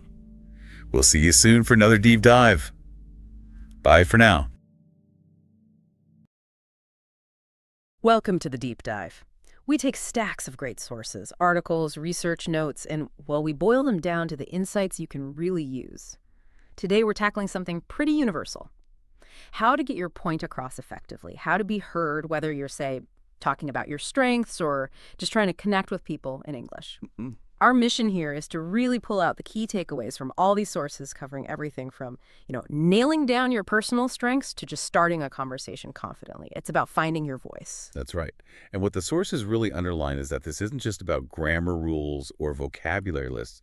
It's deeper. It's about unlocking real confidence, forging genuine connections, and really owning how you communicate in all parts of your life. We want you to feel informed, equipped, not just with language tricks, but with real-life skills. Okay, so let's unpack that. Starting with understanding your own voice. Specifically, describing strengths. This goes way beyond job interviews, doesn't it? Being able to say what you're good at clearly. It affects your confidence every day, how you set goals. It clarifies what you bring to the table. Absolutely. And a huge pitfall, something our sources mention again and again, is being too generic. Just saying, good communication skills, for instance. I mean, it might be true, but it doesn't really say much about you. The sources show that using specific story-based examples, that completely changes how people see your abilities. Much more impactful. That's a key difference, telling versus showing. Right. So how do we make those abstract strengths feel real, memorable? The sources point to a specific tool for this, right? They do. It's called the STAR method. Heard of it? Yeah, SNAR, situation, task, action, result. Exactly. It's basically a framework for turning your strengths into these little compelling stories. And the clever thing about STAR, as the research explains, is it hooks into how our brains naturally process stories. Right. It makes your experience stick. It resonates emotionally. People can actually picture you doing the thing. I like that. You set the scene, the situation, then the task, what needed doing, crucially, the action you took, and then the result. So yeah, instead of I'm a great problem solver, you tell the story. Precisely. So maybe instead of just saying I solve problems well, you could say something like, okay, so in my last project, we were facing this tight deadline, right? And our main supplier just vanished, pulled out. My task was to find a new one fast so we wouldn't miss the deadline. So I jumped on it, researched local suppliers, negotiated a good deal quickly, and the result. We hit the deadline, no compromise on quality or budget. Yeah. That's so much better. It's concrete. And the sources also talk about quantifying things using numbers. Oh, definitely. Quantifying. Using numbers, data, specific outcomes makes your claims way more credible. It adds weight. So instead of I made the team more efficient, you might say, I rolled out a new system that boosted team efficiency by, say, 20% in just 3 months. The numbers make it real. Okay, so we're painting a clear picture of strengths with proof. But what about the other side? Weaknesses. How do you talk about those without shooting yourself in the foot? Right, weaknesses. It feels tricky, but the sources actually frame this as a chance to show self-awareness and a drive to grow. It's less about listing faults and more about showing you're committed to getting better, continuous improvement. That feels more productive. So the advice is Pick something that isn't like absolutely critical for your main goal, and always have a plan. So if you tend to procrastinate, maybe you talk about how you're using specific time management techniques now, like setting mini deadlines or using a particular app. Exactly. That connects directly to what the sources call a growth mindset. This idea, this belief, really, that your abilities aren't fixed, that you can develop them through hard work, through dedication. Challenges become learning opportunities, setbacks, just bumps on the road to getting better. That growth mindset idea really clicks. I've been trying to apply it myself, actually. I can be overly self-critical, wanting things perfect, which means I spend too long on stuff. So now I'm consciously trying to celebrate the small wins along the way and set deadlines that are actually doable. It's made a difference. That's a great example of shifting perspective, focusing on the growth. And speaking of self-discovery, let's talk about describing your ideal day. What the sources stress here is it's less about a strict schedule, a checklist of things to do. It's much more about the feeling. How do you want to feel? Happy, fulfilled, peaceful. It's about reflecting on what ideal actually means for you. That feels less pressured. So structuring it, how do you make describing a whole day sound good in English? Thinking about the flow makes sense, right? Morning, activities, food, winding down. And using sensory details, strong descriptions. So not just go kayaking, but maybe glide across a lake, smooth as glass, just hearing the sounds of nature. Exactly. That vivid language pulls the listener in, makes the vision real. And yeah, describing your ideal day, it really can be a powerful tool for self-discovery. It shines a light on your values, what truly matters to you. Okay, let's widen the lens a bit now. Essential communication skills, starting with active listening. We all think we do it, but maybe not always. Right. We think we know active listening, but the sources dig deeper. It's not just hearing. It's a conscious effort to be fully present, fully engaged, making the other person feel genuinely heard. And that feeling of being understood, some research suggests it actually builds trust on a neurochemical level, more than almost anything else. And it's even more crucial online, where you lose all those nonverbal signals. Nonverbal cues. Good point. Body language, eye contact, facial expressions. They say so much. Sometimes they completely contradict what we're saying, right? Like someone saying, I'm fine, through gritted teeth with their arms crossed tight. Exactly. Your body can either back up your words powerfully or totally undercut them. Being aware of this in yourself and others is a huge advantage. Like good eye contact shows you're engaged, and subtle things like unconsciously mirroring someone's posture slightly that can build rapport, make them feel more at ease. So the trick is being aware, making sure your nonverbals are genuine and match your message, not looking stiff or like you're acting. Okay, next up, writing skills. Sources all seem to agree. Clarity, precision. Good writing is good thinking. Totally. Good writing really comes down to clear thought and organizing ideas logically.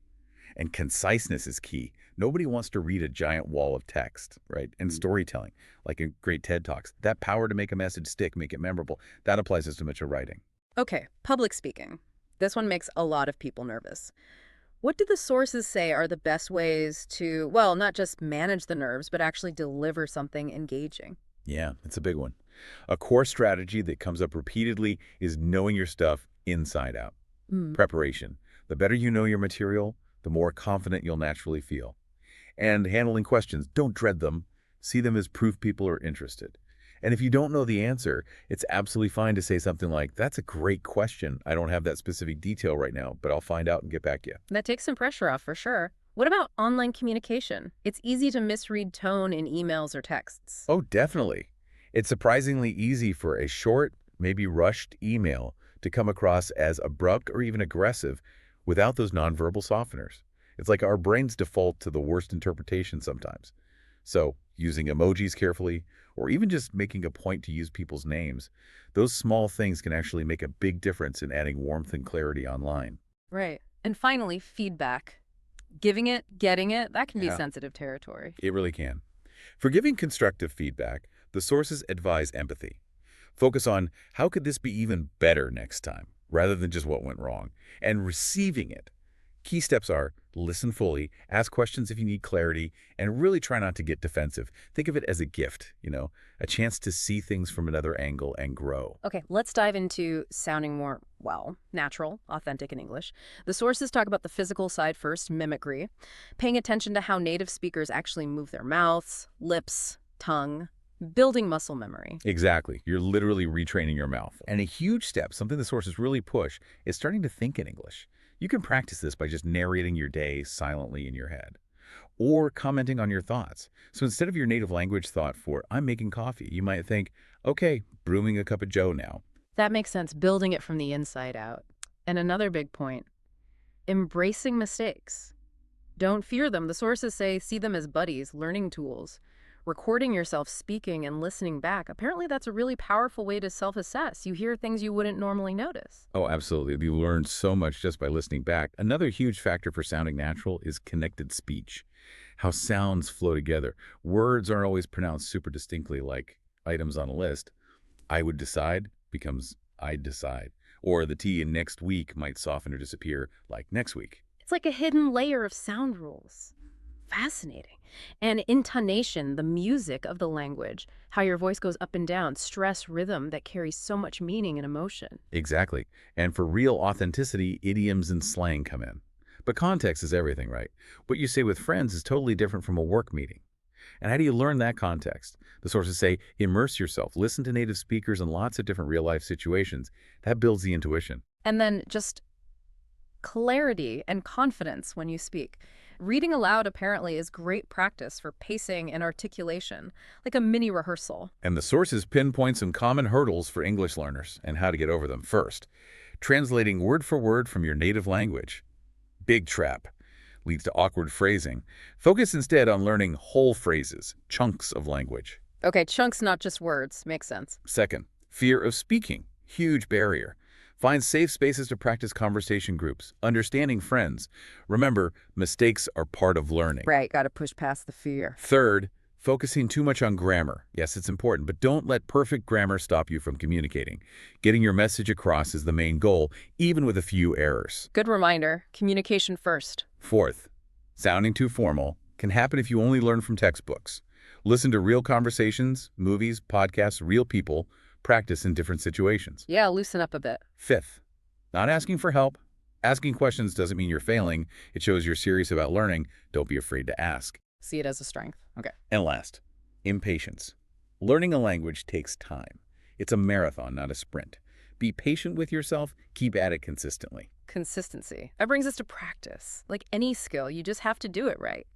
Sources suggest practical things like writing out answers, practicing with friends, recording yourself. Absolutely. Consistency is king.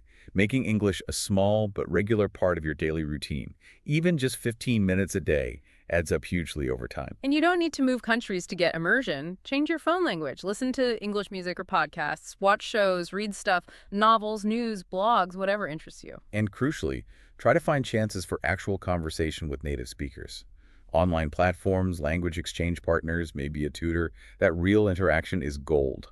Okay, let's tackle starting conversations. With strangers, can feel awkward, but the sources say confidence is key, even if you have to fake it a bit at first. Act confident, and the feeling can follow. Action cures fear. That first step, just a friendly greeting. Smile, eye contact, maybe a quick handshake depending on the situation. That opens the door. Then keep it going with open-ended questions, not just yes-no like, what do you think of this crazy weather? Listen actively to their answer. Look for common ground, maybe something you both observe. Yeah, and some other nuances the sources mention. Don't panic if there's a brief silence. People need thinking time. Embrace imperfection. It's a real chat, not a speech. A genuine specific compliment works well too. Wow, I love the color of your scarf. Humor can help if it fits the context. And really important, read the room. Pay attention to body language. Are they leaning in, smiling, or arms crossed, looking away? Adjust based on those cues. And getting over the fear of rejection. Realize it's usually not about you. Brush it off, try again. Maybe set a small challenge, like initiating one quick chat each day. Definitely. And these skills, they apply directly to talking about your family in English too. Start with the basics. Family size, maybe the structure, nuclear, extended. Then introduce the main people, parents, siblings, partner, kids. A cultural tip from the sources. English speakers usually say my mom, my dad, not their first names when talking about them. Good tip. Clarify birth order easily. My older sister, my younger brother, I'm the eldest, etc. For describing them, keep it fairly concise, maybe height, build, hair, eyes. For personality, use positive or neutral words. Funny, kind, energetic. But How do you make these descriptions really come alive? Stories. That's what makes it personal, right? Like, I remember this fishing trip with my grandpa. He was so patient, and I was not. Kept asking, anything yet? Anything yet? And he just chuckled and said something like, fishing isn't just about the fish, kiddo. It's about the quiet, being here. That little story says so much more about him and about what I learned from him than just saying he was patient. Mer. Sharing those moments reveals values, makes connections. Exactly. That's a perfect example. A simple story paints a whole picture. And interestingly, the sources even say it's okay to mention family quirks lightheartedly, using phrases like drives me crazy sometimes or gets on my nerves, but keeping the overall tone affectionate. It adds realism, humor, makes it relatable. So pulling it all together, what really comes through from all these sources is making learning fun is vital. Find materials you actually enjoy. Set little challenges. Use games. Find creative ways to slip English into your day, like write your shopping list in English or narrate your commute in your head. Absolutely. And if we zoom out to the big picture, it comes back to mindset, doesn't it? Be consistent, embrace the mistakes. They're how you learn. Find your authentic voice. And definitely celebrate the wins, however small they seem. So this deep dive, it really went beyond just language, didn't it? We explored self-expression, confidence, connection, fundamental skill. It's been fascinating going through these sources. Indeed. And these aren't things you just master and stop. They're ongoing journeys. Language connects us, bridges gaps. And these skills, listening, communicating clearly, telling your story, they apply everywhere. Professional growth, sure, but also just building richer and more meaningful relationships in your personal life. So the final thought for you, listening. This isn't just about passing a test or sounding like a native speaker. Practicing self-expression, honing your communication, forging connections. These are ways to genuinely enrich your entire life, to experience the world and yourself in newer, deeper ways.